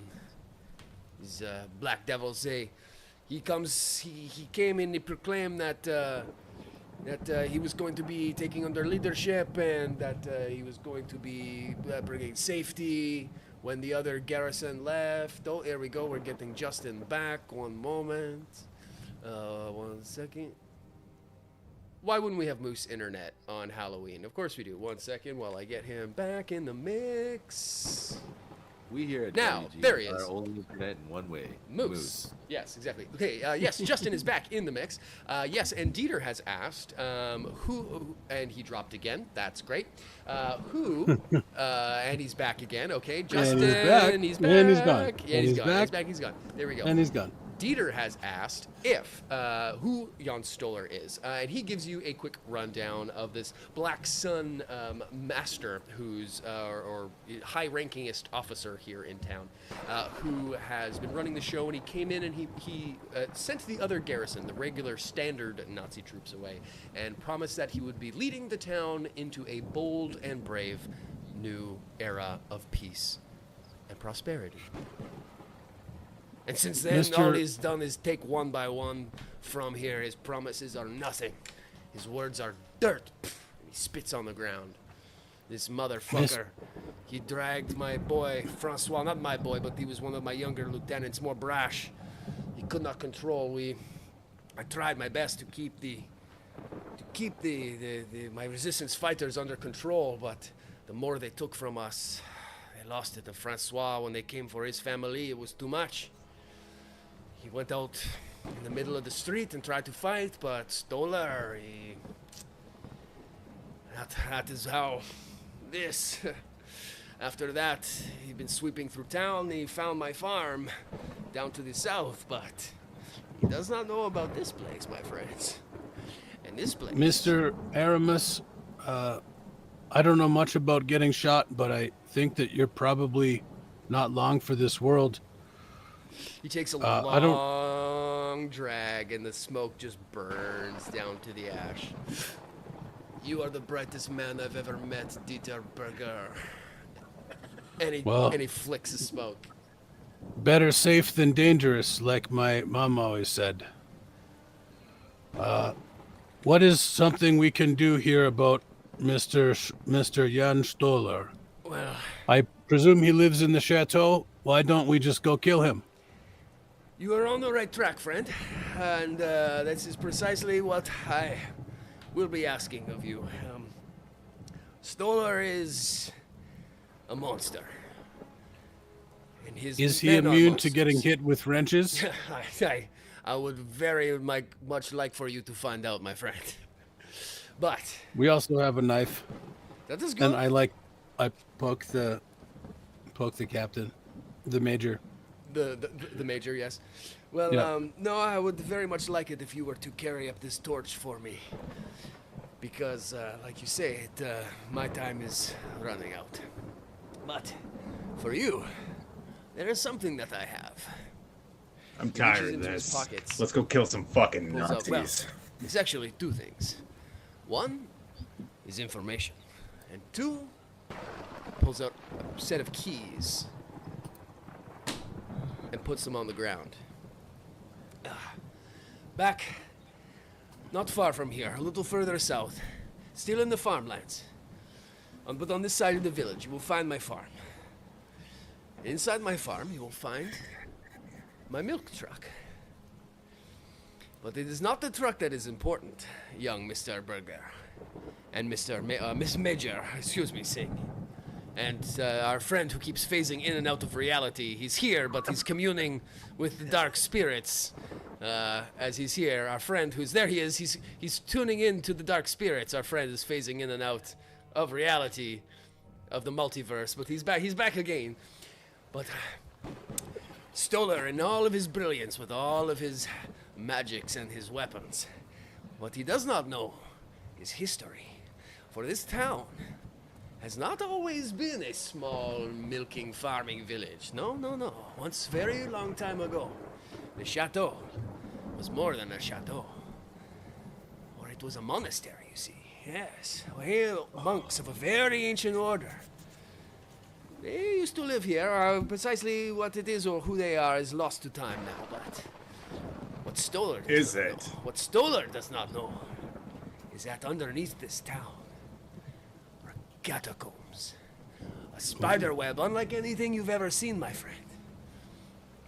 Us locals only know of a few entrances, and one of them has been entrusted to my family for generations. But that is a story I feel I will never be able to tell, both for dramatic purposes and situational irony.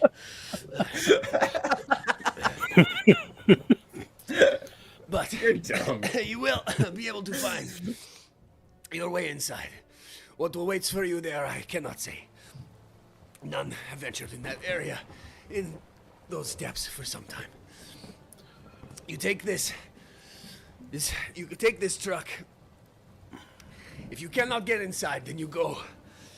And you take as many as you can find with you. But if you can, descend into the depths, my friends.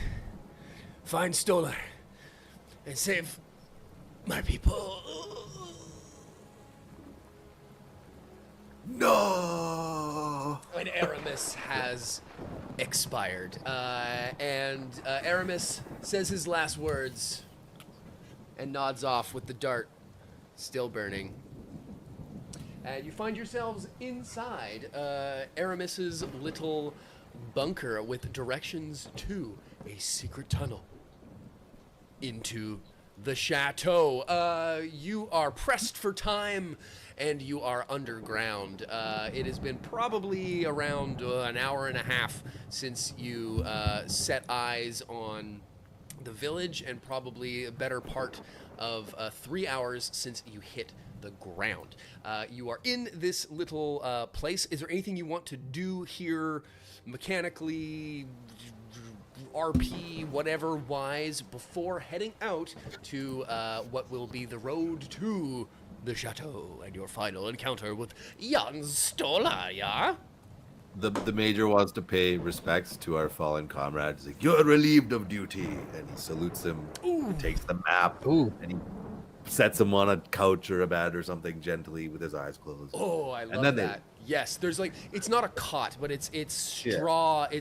It's a mattress made of straw. Like it's you know a sheet of some kind that's been, you know, stuffed with straw. Yeah, and you lay him down onto that bed of roses, and he passes on. Is there anything? Do you? I mean, I'll give it to you for free. That there's Aramis's lantern here if you wanted to take that along with you. With some, it's a kerosene lantern. So, I'll take that kerosene lantern. Sure. Sure. There you go. Have you got any like ammo or anything lying around? You know. Sure. Yeah. He's got a Walther P38 pistol. With a couple of rounds in the mag. It's not. You can tell that it was whatever he had on him when the firefight broke out. So it's you know, it's got some shots, but it's a gun you didn't have a moment before. Major Singh, he just quickly turns to Morris. He's like, "Corporal Morris, here, catch!" And he pretends to throw him a gun, but he doesn't actually do it. Just to like see what his reaction is. Yes. There's no movement. There's no movement for him. No, it's good, catch man. the gun. Just always be shot, you know. Always be. You know what? I appreciate the effort. It was good. It's a good gag. It's a good gag. I thought it was pretty funny. But anyways, Major and Captain. Major and Captain. Corporal. I'm not a captain. Major and is your Corporal. commanding officer. I would like permission to go find the milk truck, and I'm gonna put the lantern on the roof, and I'm gonna ring a bell, and try to get all the boys out who like milkshakes to the yard, because that's what my milkshakes do. And if they like the milk truck here, which who doesn't, then they'll be distracted, and you guys can. I don't like tunnels. I don't fit in them. I'm not a small guy. And the early So we're worm not doing catches the the tunnel bird. thing. You guys No, do no, the like, tunnel thing. We are doing the tunnel thing, and he Yeah, is yeah. not Oh, doing the okay. tunnel thing. I'm doing the milkshake, bringing all the boys to the yard with my milk truck is what I'm gonna do. Just so I'm reading between the lines of this weird Khalees reference. Yeah. So Dieter's, I'm gonna get into the milk truck And- that this guy just told us about. Okay. I'm gonna put the kerosene lantern on the roof and like screw it down real quick. Mm-hmm. Then I'm gonna drive around town with a cowbell that I presume will be at a milk farm. That would. And that would I'm make sense, going sure. to alert everyone to the fact that there is a milk truck going around with the windows down in German. I'm going to yell out that there's ice cream, and I'm going to bring all the boys to the yard. This There's could not malted be a ice cream real beverage idea. So in this yard. Yep. I don't want to shut anything down, but what I'll say is this: I'll turn on DM voice and I'll ask Okay. I'll ask a couple of questions. Okay. So you're not going to follow the rest of the party into the final Yeah, I'm encounter. splitting the party. Okay, and instead going to take the milk truck and through a Nazi garrison of super-powered, super-weapon occult soldiers, and see how that goes with no end game. Well, so I don't think that they're going to be threatened by the local milk truck that they've seen every day since they got there. Right, but so again, I'm going to ask the mechanics of this decision, because currently you guys are really far away from the Nazis who don't know that you're here or there. Grant is picking I'm up that going. this is a terrible Hatch idea. Morris is going to Yeah. put his Maybe hands we on go. Dieter's shoulders and say, "Dietz, I love your initiative, buddy. It's amazing. However, I'm going to need that wrench and that brain and your mechanical skills to kind of come with us. I can't fix things. I can't shoot things. I need you here, buddy." Well, that's the way the cookie scrambles, and I give up my plan and I'll follow them. if there's, it's I Nope, don't don't want have to say any more. down any Nope, bad ideas. you don't have to go any I just further. want to know what the outcome Skip. is. Yeah. Skip. I'm skipping the cutscene. I'm pressing X. Tap I'm X. pressing Tap X. X. Tap X. Okay. It was choose your own adventure, but I saved my original page. And I'm Yeah, like, I went "Oh, back. Nope. Yeah. never Okay. mind." Yeah. Fair. Yeah, Fair. Fair. I'm fair, back on fair page enough. 139. Dieter, there's going to be opportunities to do more stuff with different vehicles. Don't worry. I know. I know Dieter just sees big red truck. I'm and skipping goes- the and cutscene. goes big I'm red skipping the truck. cutscene. Big red truck. Skipping the cutscene. Fantastic. Okay. So Spacebar, yes, spacebar. you guys make your way through the outskirts of the town here, not too far from our friend Aramis, where he has laid his mortal coil. But to get there and to see how quickly and effectively you can get there, we are going to throw some. Oh, Hagen doesn't. What? That was the plan. Hagen doesn't. Instead of Hagen doesn't? does. Oh, there it is. Yeah. Okay. Hagen Dazs? Yeah, I got that. Thank you. Yes. So it is now as you exit the barn proper, and you start making your way across the town. You can tell that the rain is now coming down in sheets and buckets, and it is both making things a little bit more difficult as far as travel, but it is also making your movement a little less noticeable, we'll say. So the truth, stormy weather is in effect at the moment, so that will play into your goings on for the remainder of the mission. So why don't we do a group stealth check in here, which is it works a Gonna go solo. little bit differently. So you're each gonna do a test. Sorry in advance. But we'll take the highest because of the rain. It's you're only looking for basically a success will get you guys there, but the more successes you get could make things a little bit easier on you. It would normally be a difficulty 2. what is it? Agility. All right. And Yeah, so stealth? it would be your agility and stealth. Lead the way, Captain Rohan. Yep. Great. Highest first. my target number's a 9. So who's got better than that? What, we're doing agility plus stealth? Yes. Yeah, don't look at me. You only need That's a a success 7. as a group, so you need. Okay, there you Okay, go. So cool. so. Oh, no, I'm- sorry, that's an 8. That's an 8. Okay, so, So I still have the highest. yeah, so Wow. Major Simply Singh does the roll, and then Justin's gonna throw in with an assist for one dice. Do you are any action Oh! advisor? You get it. But I With a got something complication. else. Yes, you do. You could fortune that, or let it ride, or you can bank it to me for threat into my pool. To use Bank the it. Bank laser. it for him. Threat pool. Bank it. Banking it. Threat pool, Yeah. baby. Threat Thank you. Why? Thank pool. you so much. That's so nice. Thank you for the thread in my thread pool. Fantastic. Okay. Well, you make the thing, but it may come back in some way later as you, again, sort I of. would be remiss if it did not. Yeah, I mean it's. I don't think it will. Yeah, no, definitely not. We don't need to worry about You that. make your way through through the town, through the farms and the fields, and you do see a couple patrols. But luckily, with your success, you are able to duck them deftly thanks to the cover of the rain. And you make your way to the remains of Aramis's farm. The farmhouse itself has been burned to a cinder, but the barn is still in good shape. As you approach it and cautiously look through, you can see that it appears to be empty on the inside, but you do see this large truck in front of you. You've got the keys to said truck, but I'll give it to you for free. That as you go, and Dieter, you take one look at this thing and go, "Oh yeah, that thing doesn't run." Okay. You take it and you take a quick poke around at this thing, and you see that the fucking carburetor flux capacitor is plugged into the catalytic converter, and it's all goofed up. There is no carb. The carb is gone. Yeah, it's goosed. It's the opposite of a lot of boost. It's the opposite of a lot of boost. It has a negative amount of boost. None boost. None boost. If you're gonna move None this boost. thing, you're either DOS going to have boost? to figure out DOS boost. Yeah, there it is. That's the one. If you can figure out a way to either move this thing in one way or another, because there is a big dually double-decker wheels right on top of what appears to be a wooden trapdoor.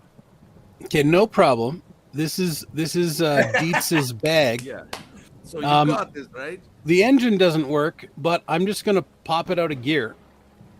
And like, I don't know if trucks in the 1930s had a parking brake. Probably. Sure, yeah. I Why will. not? I will hand release it, or if not, I'll cut the cable, and then I'll just push.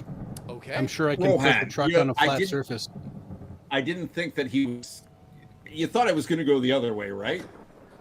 I really didn't see it coming, but that's okay. You thought he would just push it over, right?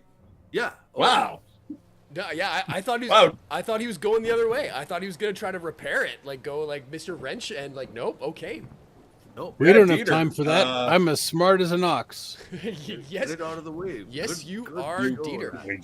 Ryan. He kind of just pushed it right out of the way. Fucking love Kinda that. just, That's amazing. And I'll give you this. To push this, like it's big. It's like, I mean, I don't know what a milk truck looks like, and like, oh, let's do Sure. something really weird. And like, it's strange because you look at it, it's got this old license plate, and this license plate on this weird old semi truck happens to be the same license plate that was on the war rig in season 1 of Fallout. It's all guys, the, it's my the glory, it's universes are all connected. Okay, moving on. It would have taken a difficulty 3 test to push this thing out of the way with some big difficulty, but because you used your freaking big boy brain and went ahead and did some, Look at the big hand eater. look at the big brain on Brad, fucking, and you pull the e-brake and fucking too fast, too furious, too slow, too serious. This thing, we'll make it a fucking difficulty 2 Okay. test. So I'm gonna go out on a limb and assume Yeah. that you've got the best brawn plus athletics, I imagine, or equivalency thereof. So you get yeah, to if be- you'd give me a brawn and athletics, then my target is going to be a 14. Yeah, I mean that makes sense. I mean I don't know what else it would be, and then Yeah. whomst else would like to assist on this test? So I have a +2 bonus damage to my brawn. So Ooh. does that enhance my brawn stat from That athletics? came from your brawn stat, so your brawn is Yeah. maxed. You have Oh, a my big brawn. brawn too. Yeah, so yeah, depending on how high your brawn is, you get to do extra damage in melee. And same okay. like if you have like super high like mysticism, you can do extra damage in spoopy. So in this case, I think that those two things are sort of Separate. cancel each other. Yeah, exactly. Okay. But My brawn still, and athletics is a 14. that's still really Ditto. good. So Nice. I will assist. Yeah. Let's push some truck. Let's some push. Push some truck. Give me them D20 rolls, baby. Alrighty. I'm We have a hoping. lot of points here. I'm You going got to a lot buy of one, points. please. It's not a bad idea to use some. I only get one, right? Correct, So can I buy a yes. second dice? I for don't myself? think you can buy on the assist. I don't think. That's 2 successes. I'm going to fortune. Oh, well, you two was your target. Oh, never mind then. I push that thing out of the Yeah, way. you just nailed it. And now 3. Now it's 3. Booyah! With style, this fucking thing. You two freaking put this out, and while Hatch is And Moritz, don't worry, we have this under control, man. You're doing a great job. I'm very proud of you. You're so Thanks, handsome, Supervisor. both of you. yeah, there you go. Yeah, exactly. He's watching on, keeping. We'll say narratively, actually Hatch. What were you doing while these guys were pushing this thing? I was fucking sending wards out into the darkness to find if anything is hunting us. Ooh, Oh. interesting. You get. Yeah. Okay, I'll give you this for free. Once the truck is pushed, and you're doing this magic spoopy sense, not to make character decisions for anyone, but I'll say somebody or somehow the hatch is open. In fact, why isn't it extra spoopy that the second that the truck moves off of it, the hatch, you hear this weird As soon as the hatch, as soon as the hatch opens, I snap around and shout a rune word at the hatch. Something fucking triggered me. Yeah, something. So you hear a voice of something calls, and you hear a voice come to you, and you respond back, and the void calls back, and you see down into the dark. Well, you don't see anything because it is pitch black, and the gaping hole of the weird nether realm extends before you. You stand now at the precipice of the entrance to the catacombs of the Chateau Sans-Soulac. Is there anything you want to do before I kick you get going? I kick a bucket down in the well. I'm just kidding. I kick a bucket down in the well. Is there I anything will you use my want- lantern. Shine my lantern into the well. More big brain on Brad over here. Yes, Dieter hangs the kerosene lantern over, and it casts some light down through. Excuse me. And you do, in fact, see a little bit down further. There's a wooden staircase that leads down through. And you make your way down there. It doesn't look. There's no fucking booby traps or anything. This thing's been sealed up for. As Aramis has as keenly said, it appears that nobody has been down here in generations. As you make your way below the earth, and it's getting decidedly colder as the world falls away to silence and black, other than the very dim cast light of this lantern. You see from time to time wisps that slither like snakes, maybe more like tentacles, along the floor. This eerie mist and bugs. Fucking Temple of Doom style, like creeping and crawling through the water. Centipedes, like as big as your fucking head, like some weird shit down here. Captain Singh, could I interest you in getting that bar out, please? Oh, my boy, it's already ready. Yeah, always yeah, ready. you- You think I'm sitting here with this fucking thing, this monstrosity? I carry it all day, every day, and it's not ready to fire. Yeah, My boy, and he gives you one of these. Jesus. Yeah. I'm gonna pat Hatch Morris on the back and kind of take the lead.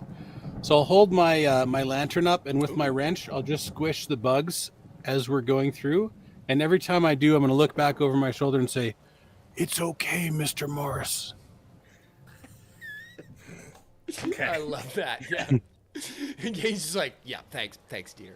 Yeah, you're Thanks, squishing Dee. these things and like, and maybe actually I really like this. And like Dieter, you know, he's not dumb. We've assessed that. He's very bright. He's very astute. But you know, He's got a touch of the tism. he though. knows a thing or two about a thing or two. And so while Dieter's squishing these bugs, perhaps maybe particularly Hatch maybe would notice more that as you're making your way further through these catacombs here, that these bugs are again becoming very weird and very strange, and you know, Dieter's just happily squashing these things that like start to look a lot less like bugs and a lot more like people and stuff. not people, but like No, you but know, like they've got like there's a face on a bug, and I yeah, don't like there's it. an extra mouth over here for some reason, and like, you know, some weird Dates. shit. But Don't like that. But, you know, just keep Jeez. that in your mind as we're walking through these tunnels. But it would be madness for you all to just be wandering around in the dark here, because these are, you know, fucking French catacomby, tunnel-y things.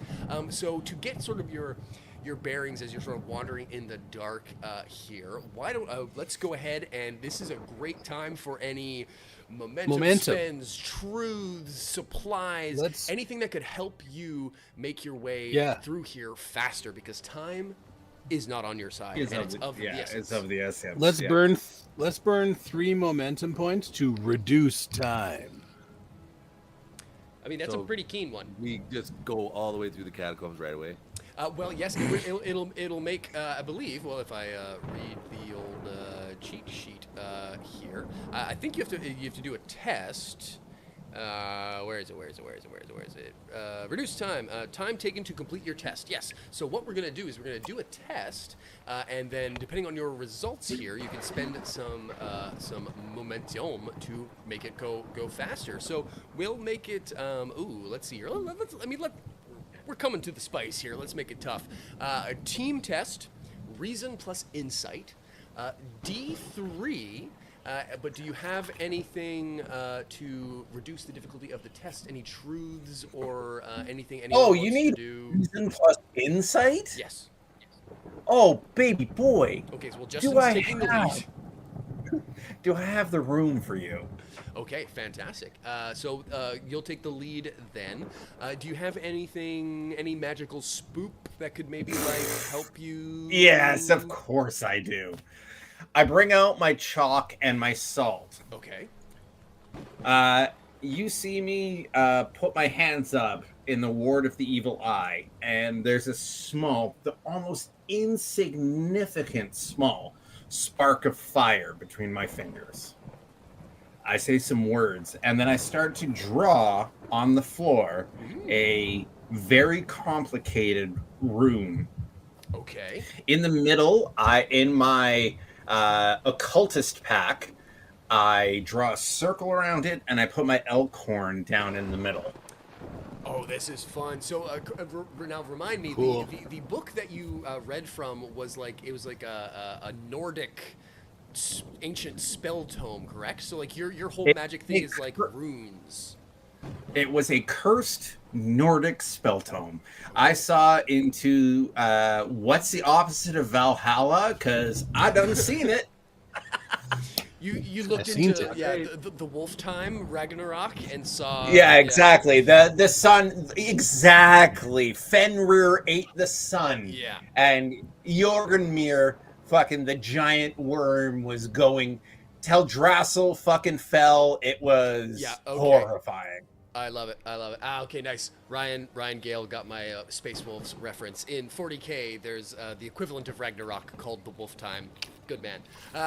So yes, you looked into the end of time, and it was not such a chill hang. But you learned a couple. It wasn't good. Yeah, you learned a couple things from it. I like this. Because you can use from your spell kit, right? It's a resource. So yeah, we'll say using up some of your magical chalk juice or what juice? No, chalk and horn. There it is. You make this rune and you put the elk horn in the middle, and it starts very slowly at first, but to spin and to move, and it's moving the sand and the dirt around as it starts to spin, and then it like spins, and now it's not spinning on the ground, now it's spinning above the ground, and like Oh, Rohan, you're moving getting a shit. shit-eating grin pointed at you. Let's go ahead because you used it on the spend. I won't say it's like a magic test, but I will say that it is part of your shit hurts you when you take magic. Yep. Which is good. Oh, which also reminds me though, there is a mechanic that between our different scenes you reduce 1 point of stress. So however much stress you guys have, by now you would have reduced 2 points. So. I'm that full in up, baby girl. Okay, there you go. Okay, very good. And this, I will say that this thing went, and then all of a sudden it stops and points. We'll say you're at like a branching of many forks, and in like there's like 5 or 6 different paths. Please.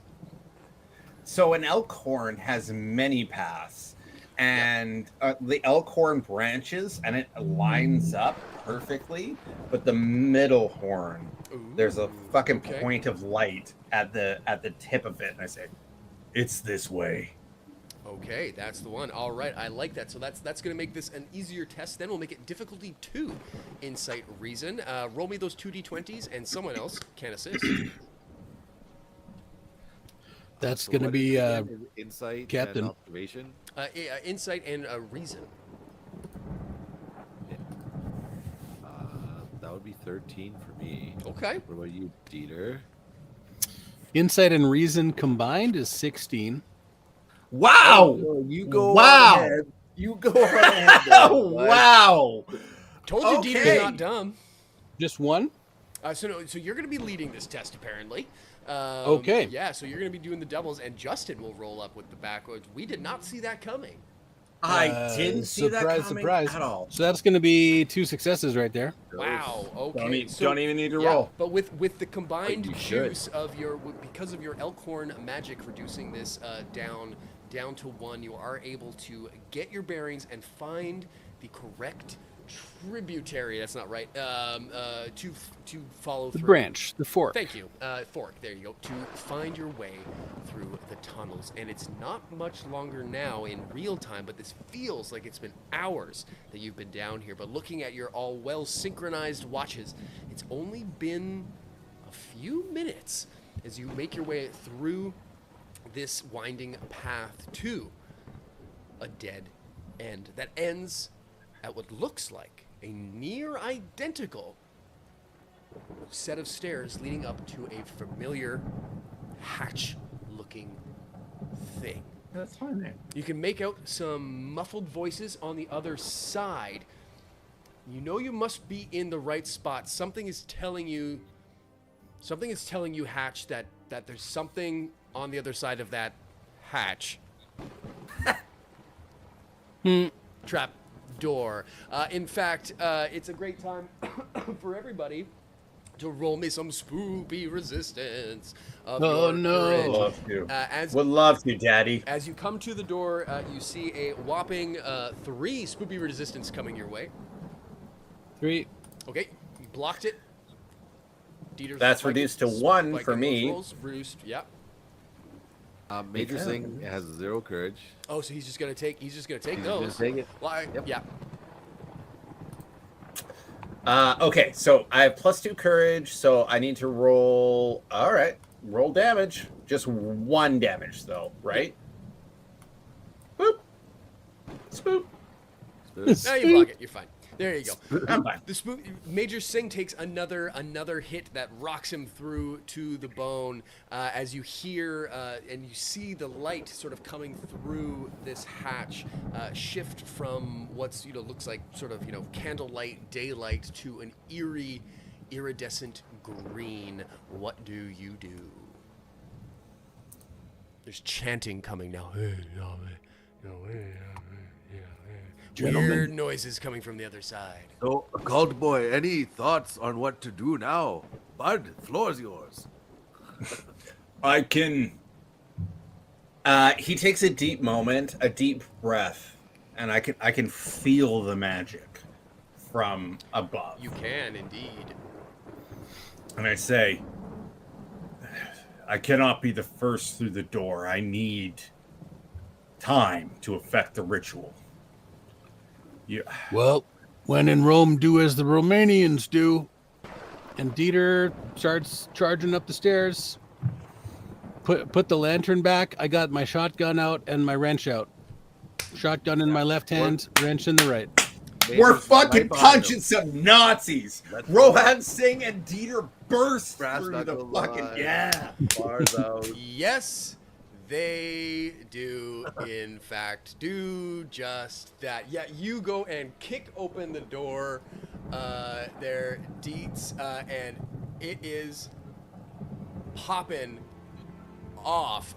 It's all going down. You kick your way through the door, like you say. You got your mini shotgun, which is just a regular ass shotgun. Regular 12 gauge. In there at the moment, and you see it opens up into a sort of like a smaller chamber onto a larger room. You see that it's this old stonework that this village and this chateau are hundreds of years old, but the architecture down here does not match what's outside. And Would what's one say it's upstairs. non-Euclidean? One would, in fact, say such a thing. There's elements of Egyptian and like Mesopotamian and like shit that just doesn't make sense, and statues of things that are not.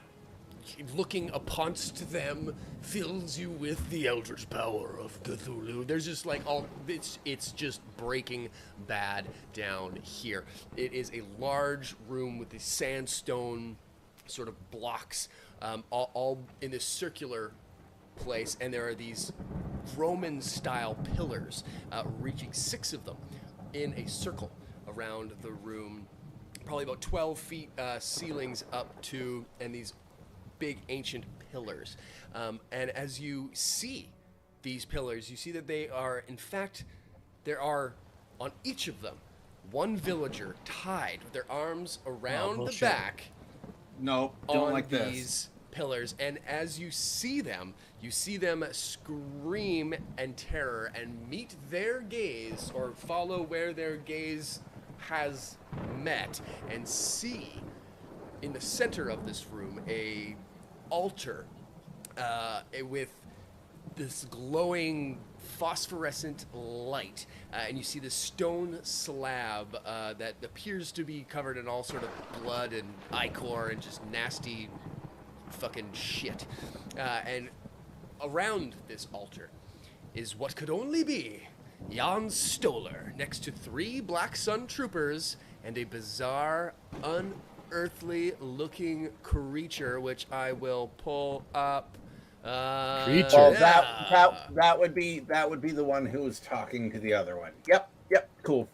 Yeah, Yeah, there's some cool. creepy shit going on down in here as the ritual comes through, and you see Jan Stoller here with his cool picture, and then the creepy, weird, nasty monster, which has for its face is a weird sideways mouth with claws and hands, and it's this weird red, bubbly, pussy, fucking nasty thing. And the worst part of it is that it's wearing a goddamn Nazi uniform. Fuck that guy. Yeah. Oh, fuck he's him got the. all Who's got the goddamn radio? Day long. Everyone's got a radio. Are you trying to call mission control? I'm gonna call mission control. Mission control. Yeah, I'm gonna come in mission control. Mission control, please drop a bunch of napalm on our location. We're going to be saving a bunch of civilians in catacombs, so don't worry about collateral damage. You've got, if you could be here within the next minute or two, that'd be fantastic. Okay, cool, bye. Yeah, one tactical nuclear strike coming in. One ICBM, no problem. It's 1940. Yeah. Okay, well, I'm gonna run. No one's called initiative, so I'm calling initiative. I'm gonna run right at Jan Stoller, and I really am curious for science to see if his head is immune to wrenches. I just want to know Okay, so For science. For science. for science. I like this Inquiring minds have asked. Inquiring minds want to have know: Inquiring is Jan minds- Stuhler's head immune to wrench? Immune want to know. wrench. I like this idea. No, definitely not at all. So this is a good opportunity for me to explain a little bit. So we are in combat now. I'm trying to turn the We combat sure music are. on, but it's not working at the moment. But we're We in are combat. So super in it's a little bit combat. different how it works in AC. So rather than initiative, it goes by basically allies, Nazis. Allies, Nazis. So it's an alternating Okay. activations, if you will, to Okay. borrow from miniature game type stuff. So it's pretty loose, in fact. On your team gets to go, and you guys get to choose who does what, and then it alternates over to the baddies and back and forth until everybody's gone, and then that's a round. So I think Dieter's up because Dieter blew seems the to have doors off the damn nominated. Dieter's popped off. Self-nominated. Yeah, he done gone got himself Oops, I'm breaking the oh my gosh, sorry everyone. Wow, we just went through a weird. Our stream decided to just go through every Time iteration warp. of. It just jumped to Fallout to like Halloween last year to now we're back to our regular programming. I cast a spell. Yeah, that was a multiverse. You're playing with the occult, and this is what happens. This is what happens. This is what happens, dude. I'm shocking through all the universes. I told you. That's so funny. We just went through the multiverse. That was too good. Okay, we're back. That's I so take funny. this as a good sign. His head is not immune to wrench. Yeah, so you run up. So it's same sort of situation as like zones. So you would be able to close the distance on this. Yeah. You're gonna have to do a momentum spend. I believe there's one of it's like the sprint equivalent. Yep. Yep. Yeah. So definitely, I'm going to do that. Like a dash. Where is it here? Major action. A dash Rendar. It's a rush. Rush. There it is. Sprint as fast as you can, making agility plus athletics test, difficulty 2. So I'm going to do that for. Okay, hold on. Location truths may increase the difficulty. If I can have, if I could make a truth here, that this hatch is right behind the altar. Is that like a doable thing?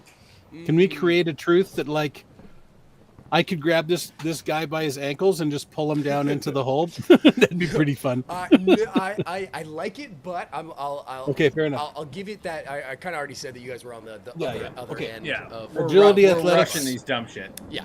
Agility athletics. Okay, Yeah. that's a 10. So difficulty 2. I would like to spend 1, so I'm going to roll 3 dice on my agility athletics. Target is 10. Yeah, Athletics great. is a tag skill, or a focus, I should say. So that's 2 successes, Okay. and I needed 2. Hey, then that's what you get. So read yeah. out the repercussions of rush, please. You can't take the action if you've already taken the move, and that's it. On major actions, that's it for rush. Sprint as fast as you can, and then you can move anywhere within long range. You can't take the action if you've already taken the move minor action. Okay. And this skill test always allows success at cost, but we already succeeded, so I But don't you need already to. done did the success. yeah. Yes. Yeah. Okay. Very So well I think done. that means that I'm out of my major actions unless I buy another die, which you Major can action. do major action. which we will. So now I'm going to do. It's a fighting, so brawn plus fighting that would to be do correct. a melee weapon. My Yes. wrench mechanistically is a bat, so it does 3 damage normally, but because I'm a beefy boy, I do another 2. Okay. Fuck, you got a bat on you, son. Yeah, you do. I have Legit a bat. wrench bat. I'm the bear German. I don't know. Anyway, yeah. Okay. I see what you did there. okay. So I'm gonna see if he's immune to wrench, and I'm rolling my. I'm gonna. say. I wanna. Can I fortune to have auto success? You can fortune to succeed at cost. I believe melee's kind of interesting in this game is that it's actually an opposed test. So I need because you kind of like you fight against the guy you're fighting. The against. Nazis. Yeah, the Nazis. Obviously. I would like to spend a fortune though, and Okay. if I could spend a fortune, I will allow it absolutely. To just hit the mamma jamma. to get a single d20 to 1, generating 2 successes. Now, I have to say, I can spend the fortune point before a skill test. I've already rolled, so Yep. this would have to be you sliding me a little bones here. But Yep. What a roll of cool. I could make a D20 an auto crit, which would give 2 successes. Yes, that is true.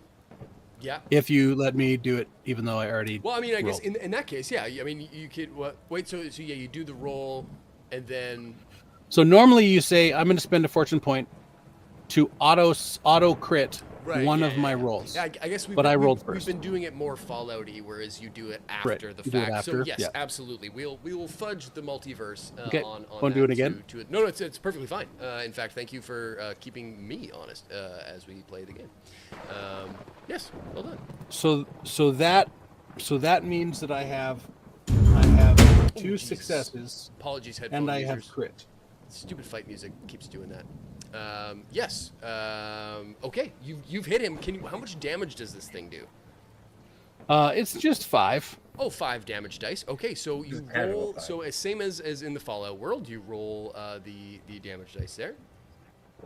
Okay. Oh, and one of them is a stun point. One of them is So, a stun. Okay. 2 damage, one of them is stun. Well done. So Mr. Stoller is going to have to Bonk. do something to get this out. This is great. So you guys just bust through the door. They're in the middle of doing like. I'm some just gonna bust magic. in. Just gonna bust in. There's like some sort of like dark ethereal presence gathering in the center of this antechamber, and you just run up and bonk this dude in the head.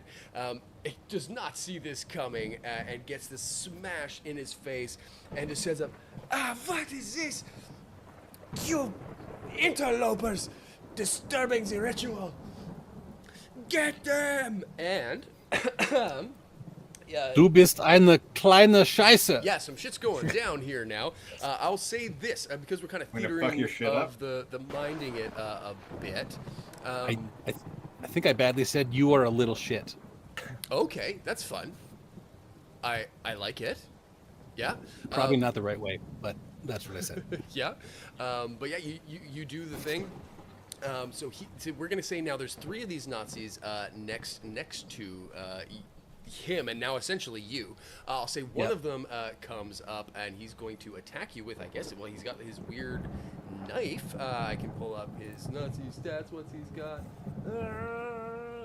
No, he. Rohan, I need doesn't you to kill have all a these fucking melee Nazis. weapons. So I mean, I guess these within close. So he's gonna shoot at you with his Luger. He's looking for a 9 to hit you. What a fucking Luger. Right? What a Luger. Oh, that's a hit. He gets. I have an armor of 2. Oh, well, that is good because there's 4 damage dice coming your way, Oh boy. which is going to be reduced by exactly 2. So you take the close range shot. Your armor, your ballistic weave, fucking Basically a overalls. sweater vest now. Your ballistic weave overalls are doing the trick for you here now. I growl at him out of the frying pan and onto the floor. Exactly that. Yeah, he fucking the shot like ricochets pretty much and does no incidental damage. Back to the allies' side. What do y'all want to do? Rohan Singh, baby boy, it is your go. Yeah, So to set the stage again, you've got Dieter now front and center with these guys. You've got he's squaring off against the occult dude, and you've got 3 Nazis around, and you also have this weird fucking nasty eldritch demon Nazi thing. yeah. I look at you and go, Rohan, I need more time. I want to Make me time. shoot at the demon-looking thing with I my bar. love that. Yeah. Yes, that is a great idea. In fact, I'll pull up. It's weird. I have a weird picture for it, I think, here in the chat. But yes, so you're going to be shooting. I think is going to be what is it? Your coordination plus fighting.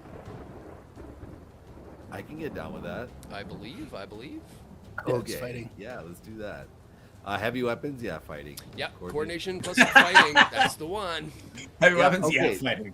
So target number is 14. Okay. So that's very good. That is good. Yeah, absolutely.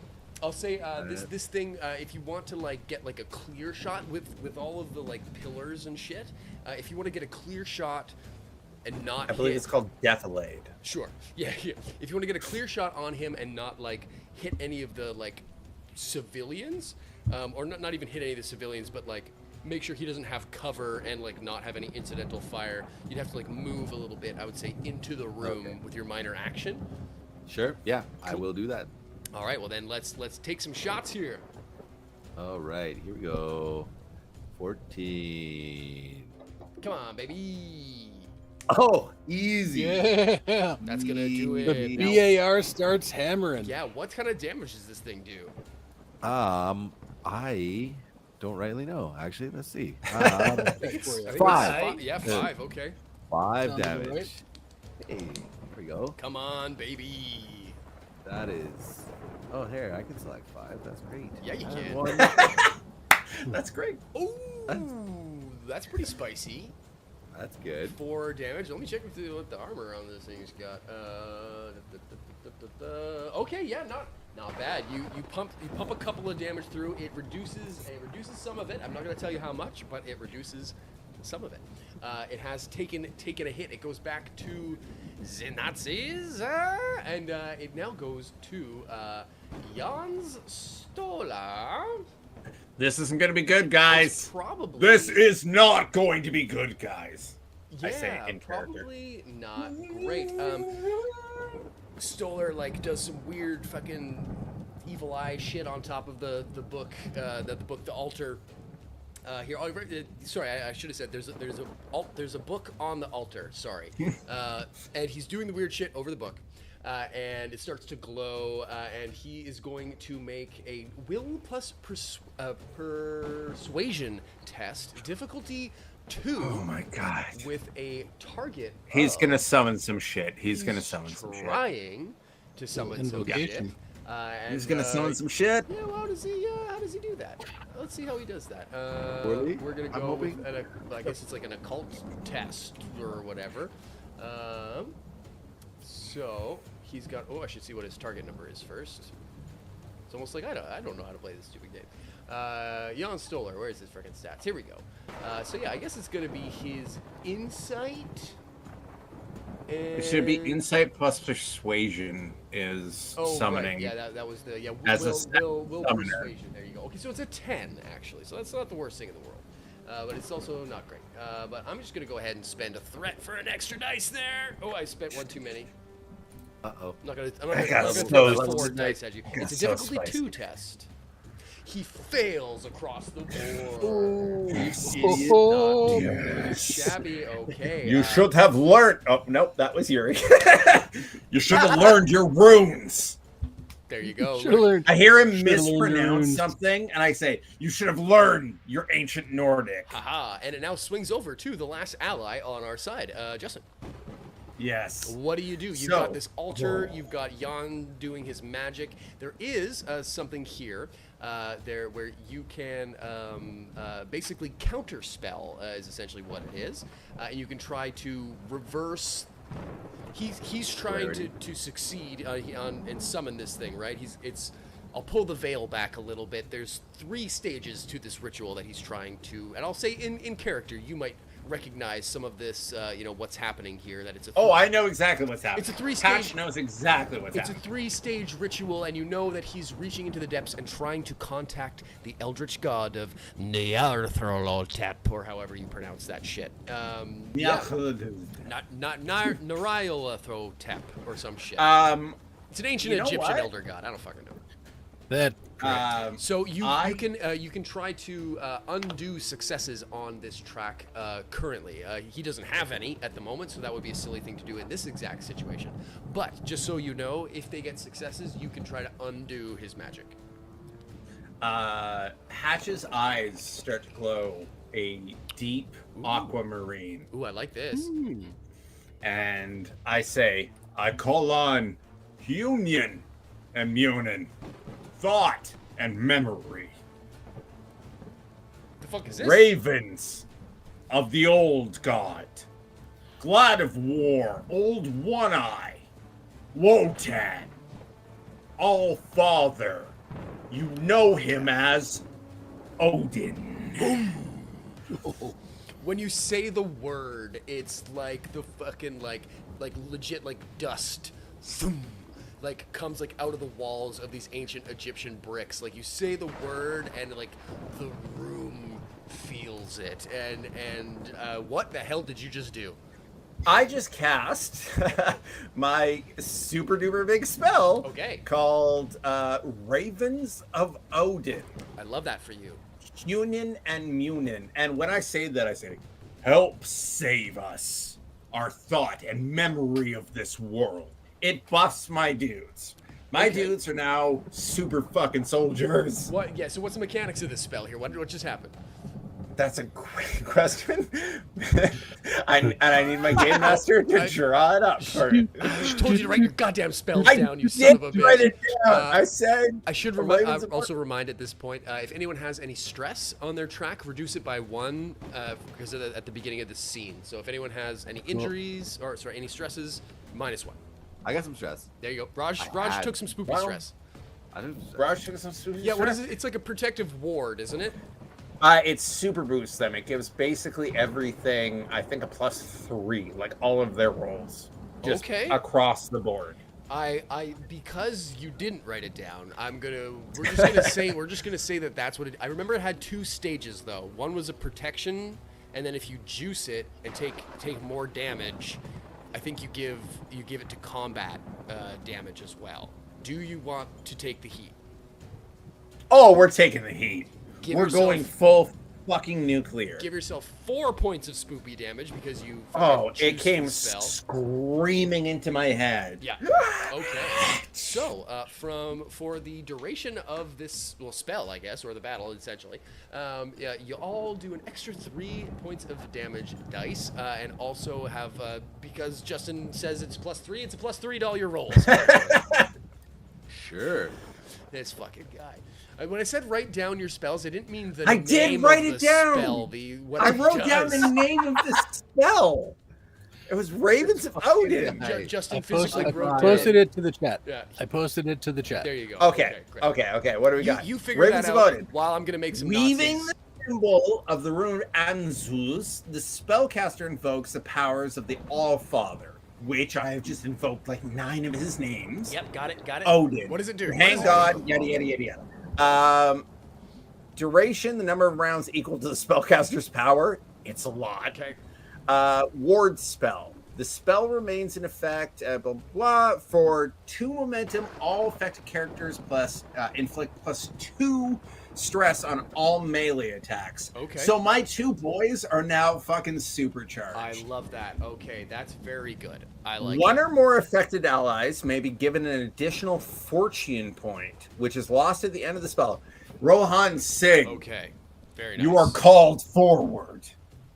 And that's it. Yeah, that's actually super dope. And I like this manifesting in like fucking mage armor, like kind of thing. Like you might be Indian, but you've just been like channeled by like some actual Viking gods have just like by the power of Thor, have just given you a little bit of extra juice.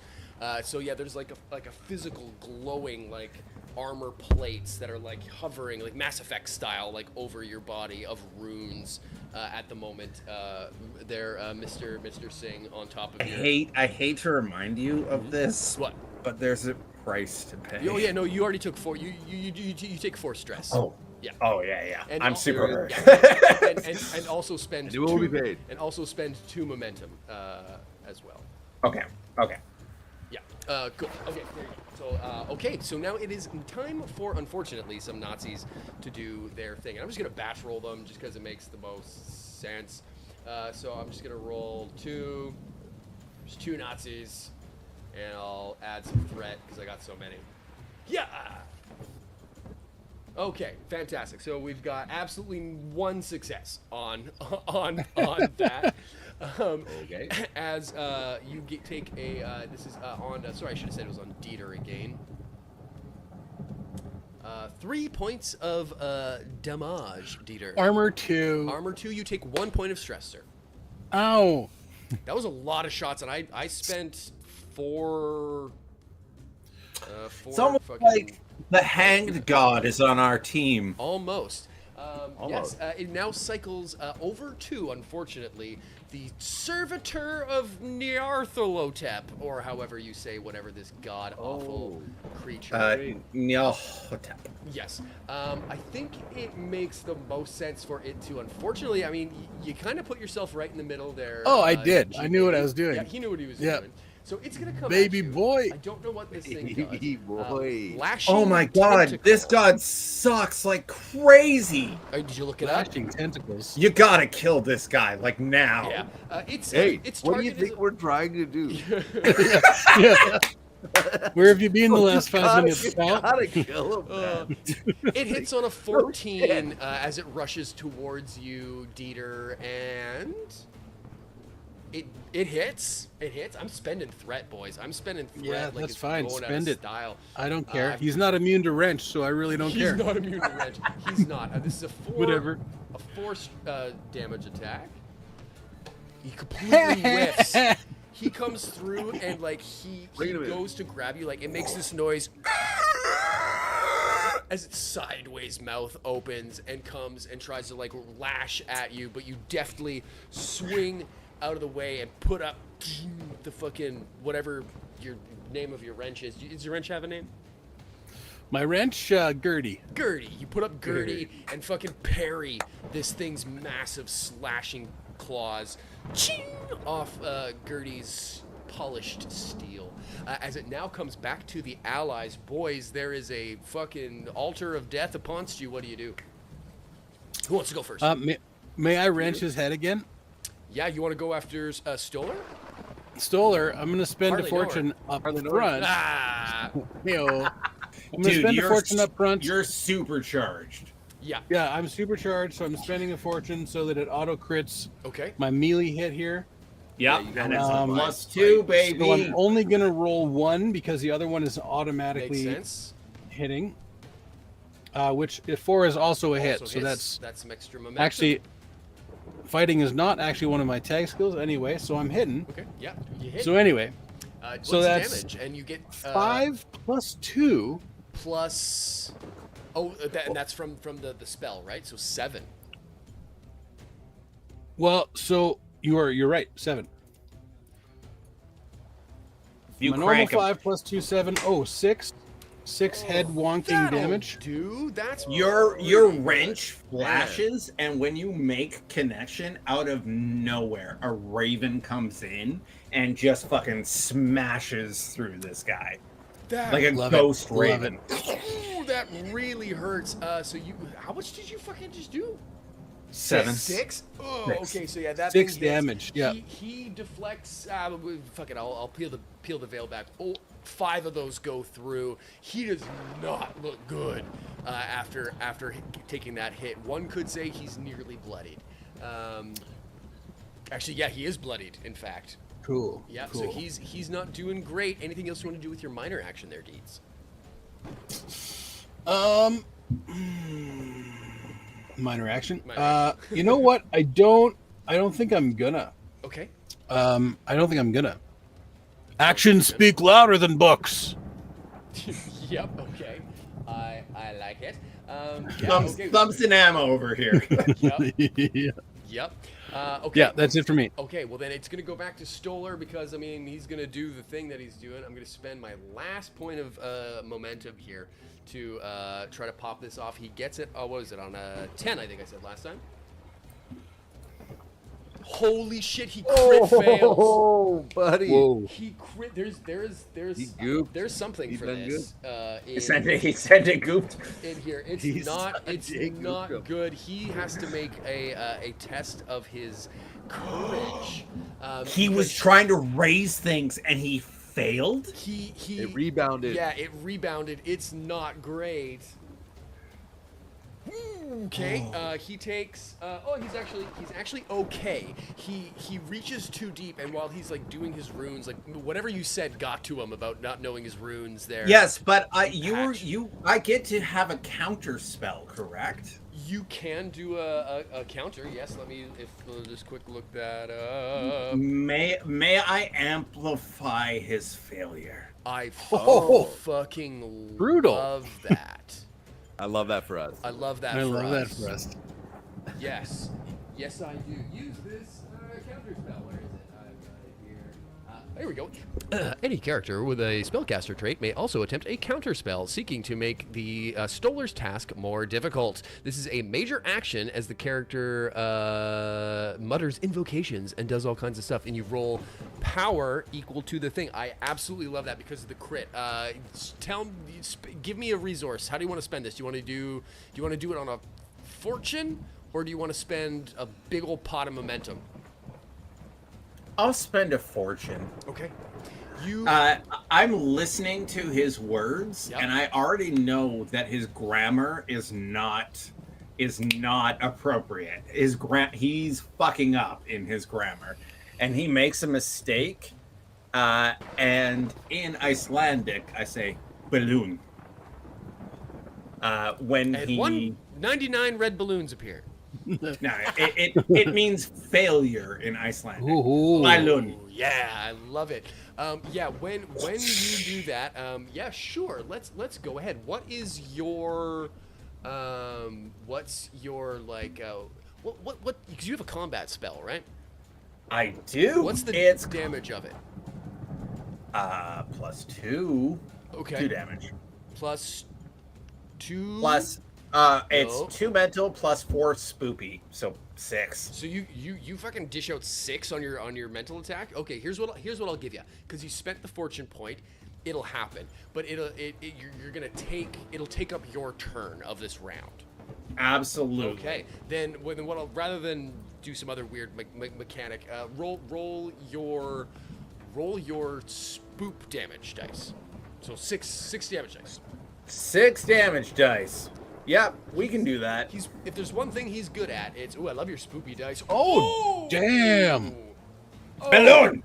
holy smokes! Okay, so we've hit what's called the injury level. So similar to Fallout, if you take 5 damage in one hit, you do get a critical hit. You also the HP is kind of different in this game in that you've got your stress track, which is your hit points essentially, and when that fills up, you gain an injury. From that point on, while your stress track is full, anytime you take subsequent damage, you gain an additional injury. Player characters can take 3 injuries before they basically take the dying type condition. But NPCs, for example, have a certain number of hits. We have currently hit the first full up stage track, an injury level for Hans Stola because of a wicked mental pushback. The fucking psychic shock literally shoots him away from the book. He's now further away from you, Dieter. But he's like hit the wall of this ancient chamber, and like as he lifts his head up and he rips off this weird fucking metal death's head mask thing that I don't know if that's what they wear in this game, but now in our lore, Now they do. Now they do. Now they do. He rips it off, and you can see underneath his like fucking withering away. Like he looks almost like a gaunt, like zombie. But underneath, you can see that there's just blood pouring out of one nostril and both of his eyes. Whatever you did just kicked him in the fucking brain, Justin. Well done. But I will say that is your turn swinging. Yeah, absolutely. That was 100% my turn. Swinging back to Team Nazi, who I'll gang roll the troopers again just because it's easier.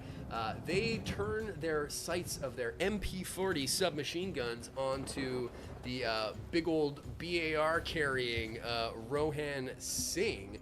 And take a shot. They hit on 11s. You can, if you get 3 successes, are hits. We've got 1, 2, 3. Okay, so they do hit. So Rohan, we've got some fire coming your way, but you're going to get the benefit of cover from this, which is nice. It's going to be a lot of damage. Don't get scared from the dice. No. He also has the armor about him. Yes, on he him. does. Let me see here. 1, 2, 3, 4, 5, 6, 7, 8, 9. Hey-ya! 10 damage coming through, but because of the armor, you're going to reduce. But also the what am I trying to say? The columns in this building.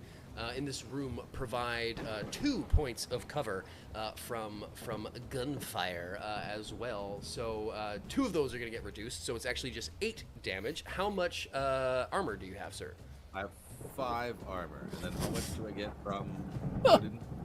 So only 3 points of this are going to sneak through on you, thanks to your fucking flak jacket, which was a mighty big spend when we were doing our session 0. Worth every penny. Worth Worth every Worth penny. every fucking penny. 100%. Or rupee or pence I got. Yes. You know what? I guess it's pence. Worth every rupee. I love it. Yeah, you take 3 points Oh, of that's on a damage. t-shirt. Hashtag worth every rupee. Yeah, 100%. But it's going to move back to the allies now because I'm doing them all in one shot. It's brutal, but also just moves way faster. The ritual's not going so well for these Nazis. Who wants to do what? Well, I guess, we've got Dieter and Rohan still to go. Oh, no, Rohan. Dieter, you did smack. I went. Yes, so it's Yeah, just Rohan. I think it's just Rohan. Sweet. So, Sweet. You do have currently the super melee damage buff from Justin's thing. You got +2 on thought and memory, Hunan and Munin. So do you want to use those brass knuckles, big boy? Or that I have one Kirpan? Kirpan. Kirpan Yeah. might be a pretty big play right now, depending on where you So where you I want want to to point run it. up on someone. I'm not choosy about who. A Nazi's a Nazi is a dead it's- fucking it's Nazi. Dead fucking Nazi. They all gotta die. Well, Dieter's kind of locked up with the what's his name, Stoller. Is that- He doesn't have much. He doesn't have much left in him either. But these other guys are still machine gunning us from the side, so that sucks. That is true. So the situation as we play for it now, because we're pretty much in the end game here now, because you guys We're in the fucking end game now. punched fucking Stoller in blew the doors off Yeah. the fucking operation. Yeah. So currently, Stoller is like buckled over against the furthest wall of this chamber. Between Dieter is between you and him currently, and the servitor monstrosity is currently tangled up with Dieter. So and Stoller is hanging on by a thread. So there is a Also, I'll world. pull the curtain back. The next strike is going to be against his crown jewels. I'm just gonna tell you, please let me deal with him. Everybody wants to kill this. Everybody wants to kill. Everyone wants to kill this guy. I love Fine, how okay, I gave this guy hang on. exactly one line of dialogue and created the best supervillain of our entire show so far.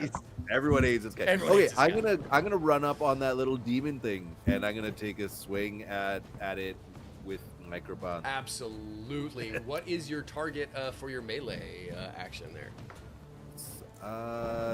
What am I? Coordination fighting? wait. It would be No. I What think melee? it's agility. Brawn Agility. fighting, isn't it? Right, brawn fighting. Right. Yes. I think it's brawn fighting. Oh my Why wouldn't god, you're Okay, gonna so- fucking crush this idiot. So it's a 15 and +2 bonus damage. Okay. Plus all this extra shooting on the Okay. go. So Yes! I'm gonna roll. I'm just gonna roll. Just roll. Yeah. Yeah. Roll some dice. Buy some dice maybe because he does get to. Oh, don't need to. Don't even need to. Okay. Don't even- Yeah, he does. What get is this? He gets to fight back, which he doesn't crit, but he doesn't get enough successes.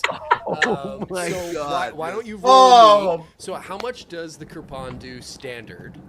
So standardly does 3 with 1 piercing. Okay, 3, 1 piercing. Then Brawn plus 2. And Brawn plus 2, so it does Brawn plus 5. Then Odin plus 2. Odin plus 2, so you're rolling 7 damage dice on this thing. I would love you to spike this. Oh, You know, you said he like the thing's mouth bites like vertical. 7 damage. Sideways. It's gonna open like 4 ways now because he can like slice anyway. Ooh, Ooh. yeah. I 3 piercing, like that. 7 damage. Yeah, 3 piercing, 7 damage. So that's we got to do some quick math. He blocks 1 point of damage. He takes a critical hit. That's an injury. I need to look at this thing's stats. They did not see that coming. They did not see that coming. Injuries. Oh yeah, you do an injury on this thing. It is on death's door essentially. In fact, if you wanted to spend momentum to do another. Can I do a momentum with like a brass knuckle? Yes, swing, of course. Just to, like, I love that. Yeah. Yeah. Yeah, I'm gonna do that. Take whatever points need to be taken. Yes. Spend it. I want this to happen. You may have them. You may have them. Roll me a brawn plus fighting again with your brass knuckles. May I for a moment? I know I'm not the overseer here. Yep.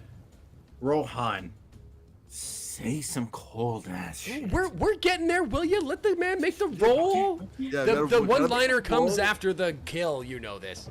Or prior to the kill. But yes, make the roll. There you go. Just make that Here roll. we go. Roll first. 15. Target number 15.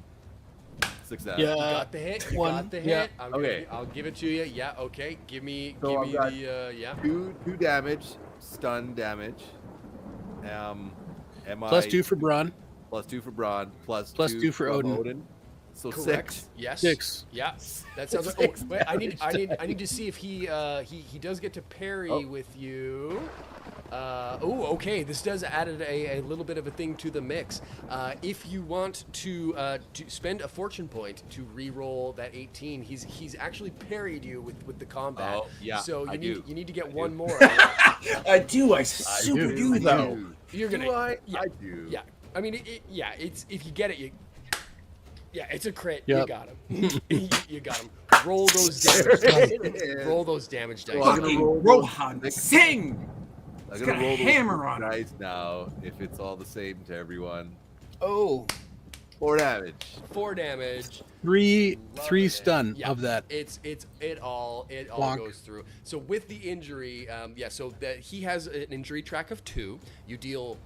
Basically you 2-punch this guy. Why don't you tell me how you fucking 1-2 punch this guy with your melee weapons and the fucking badass shit you say in the process. So he's gonna roll up. He's gonna run up with the sword in his left hand, and he's kind of gonna swipe one way, Yep. and then he's gonna kind of uppercut a little bit, Love like it. that. Yeah. And then he's just gonna say, "Not even your mother would love you, you ugly piece of shit." Swamp. Yeah, absolutely. Yeah, the first one, like Grant says, fucking slices like the top of this thing's weird worm head like sideways, and it just like the weird mouth spills and fucking worms come out because that's weird. Worms come out. Yeah. I figured to throw one Oops, all weird creepy thing in at you there. And the servitor of Naral fucking falls, and as it does, its like red pustuling body like turns black and like oozes and like leaves like a hissing alien style, acid blood stain and burns through the German uniform. And it's super dead now. Very well done. That is the end of the turn because it doesn't get to go anymore because it doesn't get to live anymore. Nice work, boys. He's like Yeah. congratulating everyone, saying, "We did it." Yes, Double thumbs up. indeed. Stoller, going back to the Nazis' side, has one last chance. He knows now the ritual is fading. This black effervescence, the wrong word, I but have the something for mass that's been summoning, coming out of the book and coalescing in the air is now fading and fading. He knows he's lost, and it's too late to summon whatever it was he was trying to speak with. But that doesn't mean that he is not dangerous. You think you have stopped me? This is just the beginning. And he starts to say some like weird fucking shit because he's got a magic spell that I can do. Mask of the Faceless. I use my D&D 5th edition reaction. Okay, I like that. Actually, you know what? He's gonna try. He's gonna do like one big final spoop. I have no threat because I've spent them all. You guys have deftly robbed me of them. You're right next to him, right, Dieter? Like you're literally I'm right like on next to top him? of him. Yeah. He gets You do your success. thing, baby Yep. boy. You do your thing, He baby boy. gets a success moving the ritual up one track, and he's going to, which isn't going to have a lot of effect right now, but Dieter, the entire I room look- takes 3 points of spoopy damage. I take 1 point of You spooky take 1 damage, point of sir. Do we roll courage for that? Roll courage for it, yes indeed. Okay, well, I mean, I might take no points of spooky damage. I roll a 3. No spooky Man, damage you for are me. unspoopable, Dieter. You can't spook me.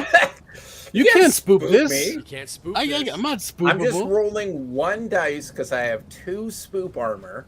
Oh no, and I have courageous. No. No, Fuck you. just No. no to your I spoop. just take Yeah. the damage. Yeah, pretty much. No. Yeah, and Raj just like, Singh just takes it on. But yeah, he gives us one last wave of this eldritch energy as this shit is like spinning down. It was his last hurrah. You may have stopped the ritual, but you will never stop the Reich. Dieter! Okay, so do with my it! pipe wrench, Allies. Yeah. with my pipe wrench, Yeah. I'm gonna like I'm, hold it up by the way, against I'm his making neck. a run for the book. Okay. The Nice. flash. Yeah. Dieter, do it. Okay, and Dieter, So you were saying. So the pipe wrench, I'm gonna hold it up so the big pipe spanner is like around his neck, Ooh, like yeah. pinning him. And then with the M12 Winchester pump action shotgun, I'm gonna pop it in his old gum flapper and say, "You've said your last rooms, bad guy." And I'm gonna go ahead and shoot him right in the mouth hole. Rooms! Rooms! You beautiful idiots! Rooms. Yeah. You idiot! I love you so much! Oh man. That's so good. You've said your last rooms.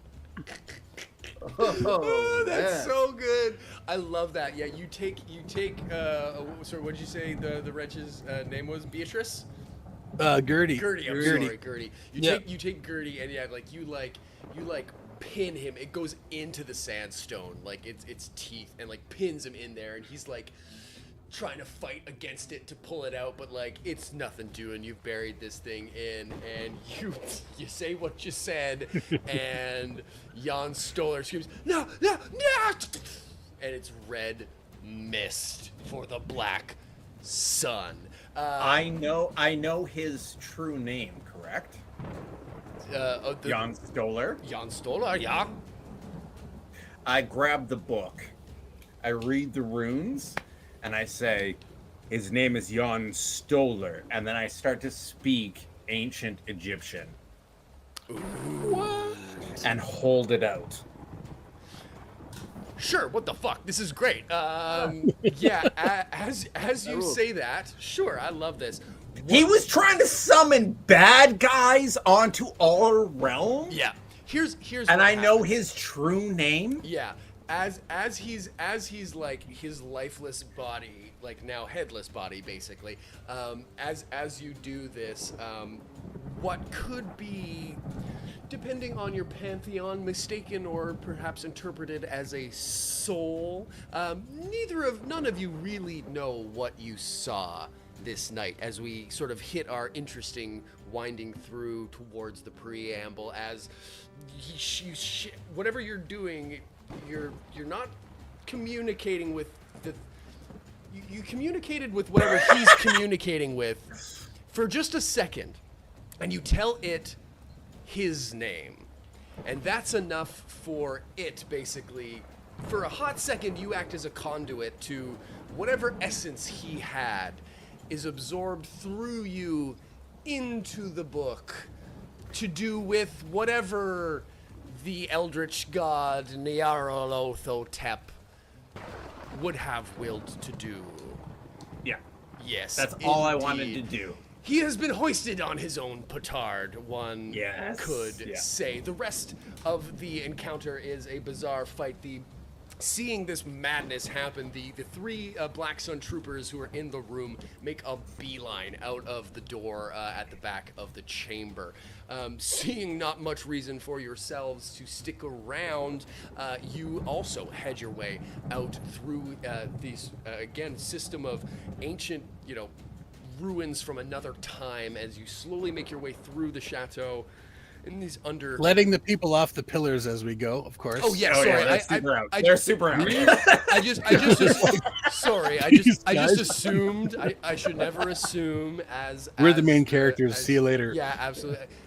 We're the good I guys. figured the good guys would take the townspeople with you.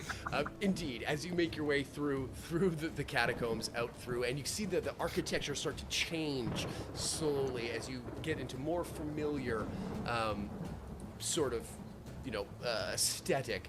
But this whole chateau is like everything's fucking shaking. Whatever has happened down here has not been of this world, and like it's the destruction of Death Star 2, right? Fucking everybody's just running for their lives currently.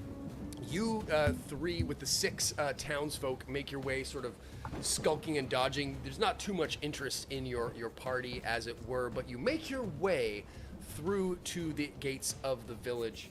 You hear gunfire coming from the outside, and you see that the townspeople, led by Aramis, are making their way into the gates of the town. But it's a firefight of the most epic variety going on around you. It is proving a bit of a distraction as you see Aramis look from across the yard. He looks at all of you. Oh, he's dead. He's dead. He's dead. Yep, sorry. He's dead, bro. He's dead. I'm like, oh, you mean the dead guy? I forgot he's Did I dead. raise him he's up? dead. The townsfolk, without Aramis, I'm sorry, have risen up. I totally forgot that I killed him off in a moment. The townsfolk without Aramis have risen I hope up. none of them try to use the vehicles. See, this is exactly where I was leading you to here, Grant, because as this distraction of the townsfolk rising up has caused a bit of a distraction as the gates, as you all find your way to the motor pool with this group of civilians. What do you do? Dieter and Rohan, this is your fucking show, dude. Okay, I'm gonna run ahead and grab a German half track that's not booby trapped Okay. and say I like hop how you in, specified and then that. yeah, that's not the non booby trapped one, and I tell everyone to hop in the back and we GTFO. You're gonna run, rabbit, run. Run, rabbit, run. Absolutely. As you pile everyone into the back of this half track and take off through the exit of, past the villagers and the firefight to get them through, you see that and this is where the truth. What's the truth? What did we call this? Of the other half track? Oh, it was booby trapped as fuck. Rigged? Oh, Yeah. I thought we had Rigged. had a name for it, but yes, yes indeed. As seeing this stolen half track take off, you see a bunch of Black Sun soldiers say, "Nine, schnell, schnell!" and they run over and they jump in the half track and they turn it on and it goes up. And as we see Good night, birdie. good night, birdie, and as our final scene, as the half track flying through the gates, and it's dark, and you see the explosion coming through as the, looking forward as it goes across the gates of Chateau Saint-Sulac, which starts to crumble and shatter around as the townspeople let out a yay in French, so lay yay as you all make your way through the forest. You drop off You drop off the villagers in the town. You've got bigger fish to fry as you head your way to the rendezvous point closer to Rouen. The Nazis defeated, Black Sun thwarted, at least for now, and Jan Stoller now hopefully living out his days as Narotholotep's sex puppet. The real question is, as you all make your way across, having seen some ungodly horrors that you've never seen before, what are the chances that you look in your pack, Hatch, and did you take the book? I got that book. You got the book? I have that book. Does anyone else know you have the book? No, no one knows I have the book. As Hatch, as you all look around, Rohan, do you smoke those Lucky Strikes, or are those just for handing Oh, around? hell yeah. Thanks. Fucking yeah, dude. No, yeah, we're smoking them. As Smoke 'em if you got them, baby. Hell yeah, I got him. As Rohan does a smoke 'em if you got 'em, passing 'em out to the rest of the gang, and Hatch takes a look in his bag and sees a secret that he'll keep, at least for now.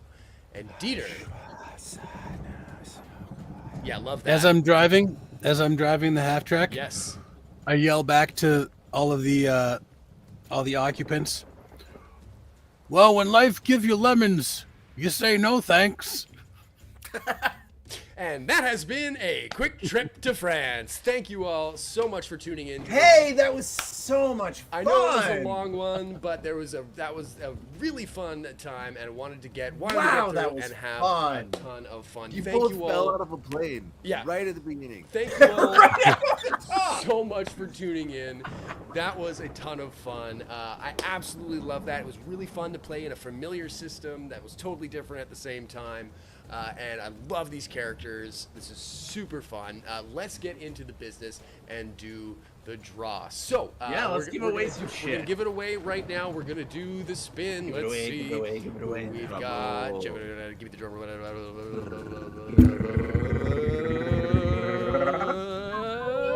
Where? Why is it? Okay, it's not working. Got to do it again. When we edit this later, it's gonna be better. I mean, will it though? That's the Or question. worse. Make it worse. Fuck it. Or Aaron fucking make it Gray, worse. Aaron Gray, we got you there. Thank you, Aaron Gray. Hey, winner of congratulations, our first Aaron. Prize pack. Now we got to do that whole thing all over again here. We got to spin the big wheel again. Oh my God, why does it take so long? Why does it take so long? Scott Oliver that Hey. time around. That was significantly quicker. Aaron Gray and Scott Oliver. Please, if you're still tuned in, tune in. Let us know. You can find us on our Discord, if you chop into the description down below, or wgnewsradio@gmail.com, and we'll get you those everything you need to connect with Modiphius and get all the prize packs as well. So thank you so much. Again, the winners: George, Keith, Aaron Gray, and Scott Oliver, I believe was the last one there. Yes, Scott Oliver. Fantastic. Thank you all so much for tuning in. That was a great time. I had so much fun. That was so That fucking was fun. I That don't was think a lot of we've fun. seen the last of Dieter, Rohan, and Hatch. That was a great time. Thank you all so much for watching. It was just great. We got to punch Nazis and kill monsters, and it turns out that that you better learn your rooms, folks, because Learn your room. if you Better don't- rooms and rooms, guys. We punched Nazis. We punched monsters. We punched one Nazi monster. I mean, Fuck, that was funny. You guys are so it had dumb. it all. That was so It had everything. great. This place had- Yeah, this place had this everything. place had This place has everything. everything. Yeah, absolutely. Scott Oliver, thank you so much for tuning in. Congratulations on the win. Happy to have you. If you're new to the channel, we're gonna be back, and I think we're back on our 2-week schedule now. So. Yes, we are. Whatever that is, we're back into November.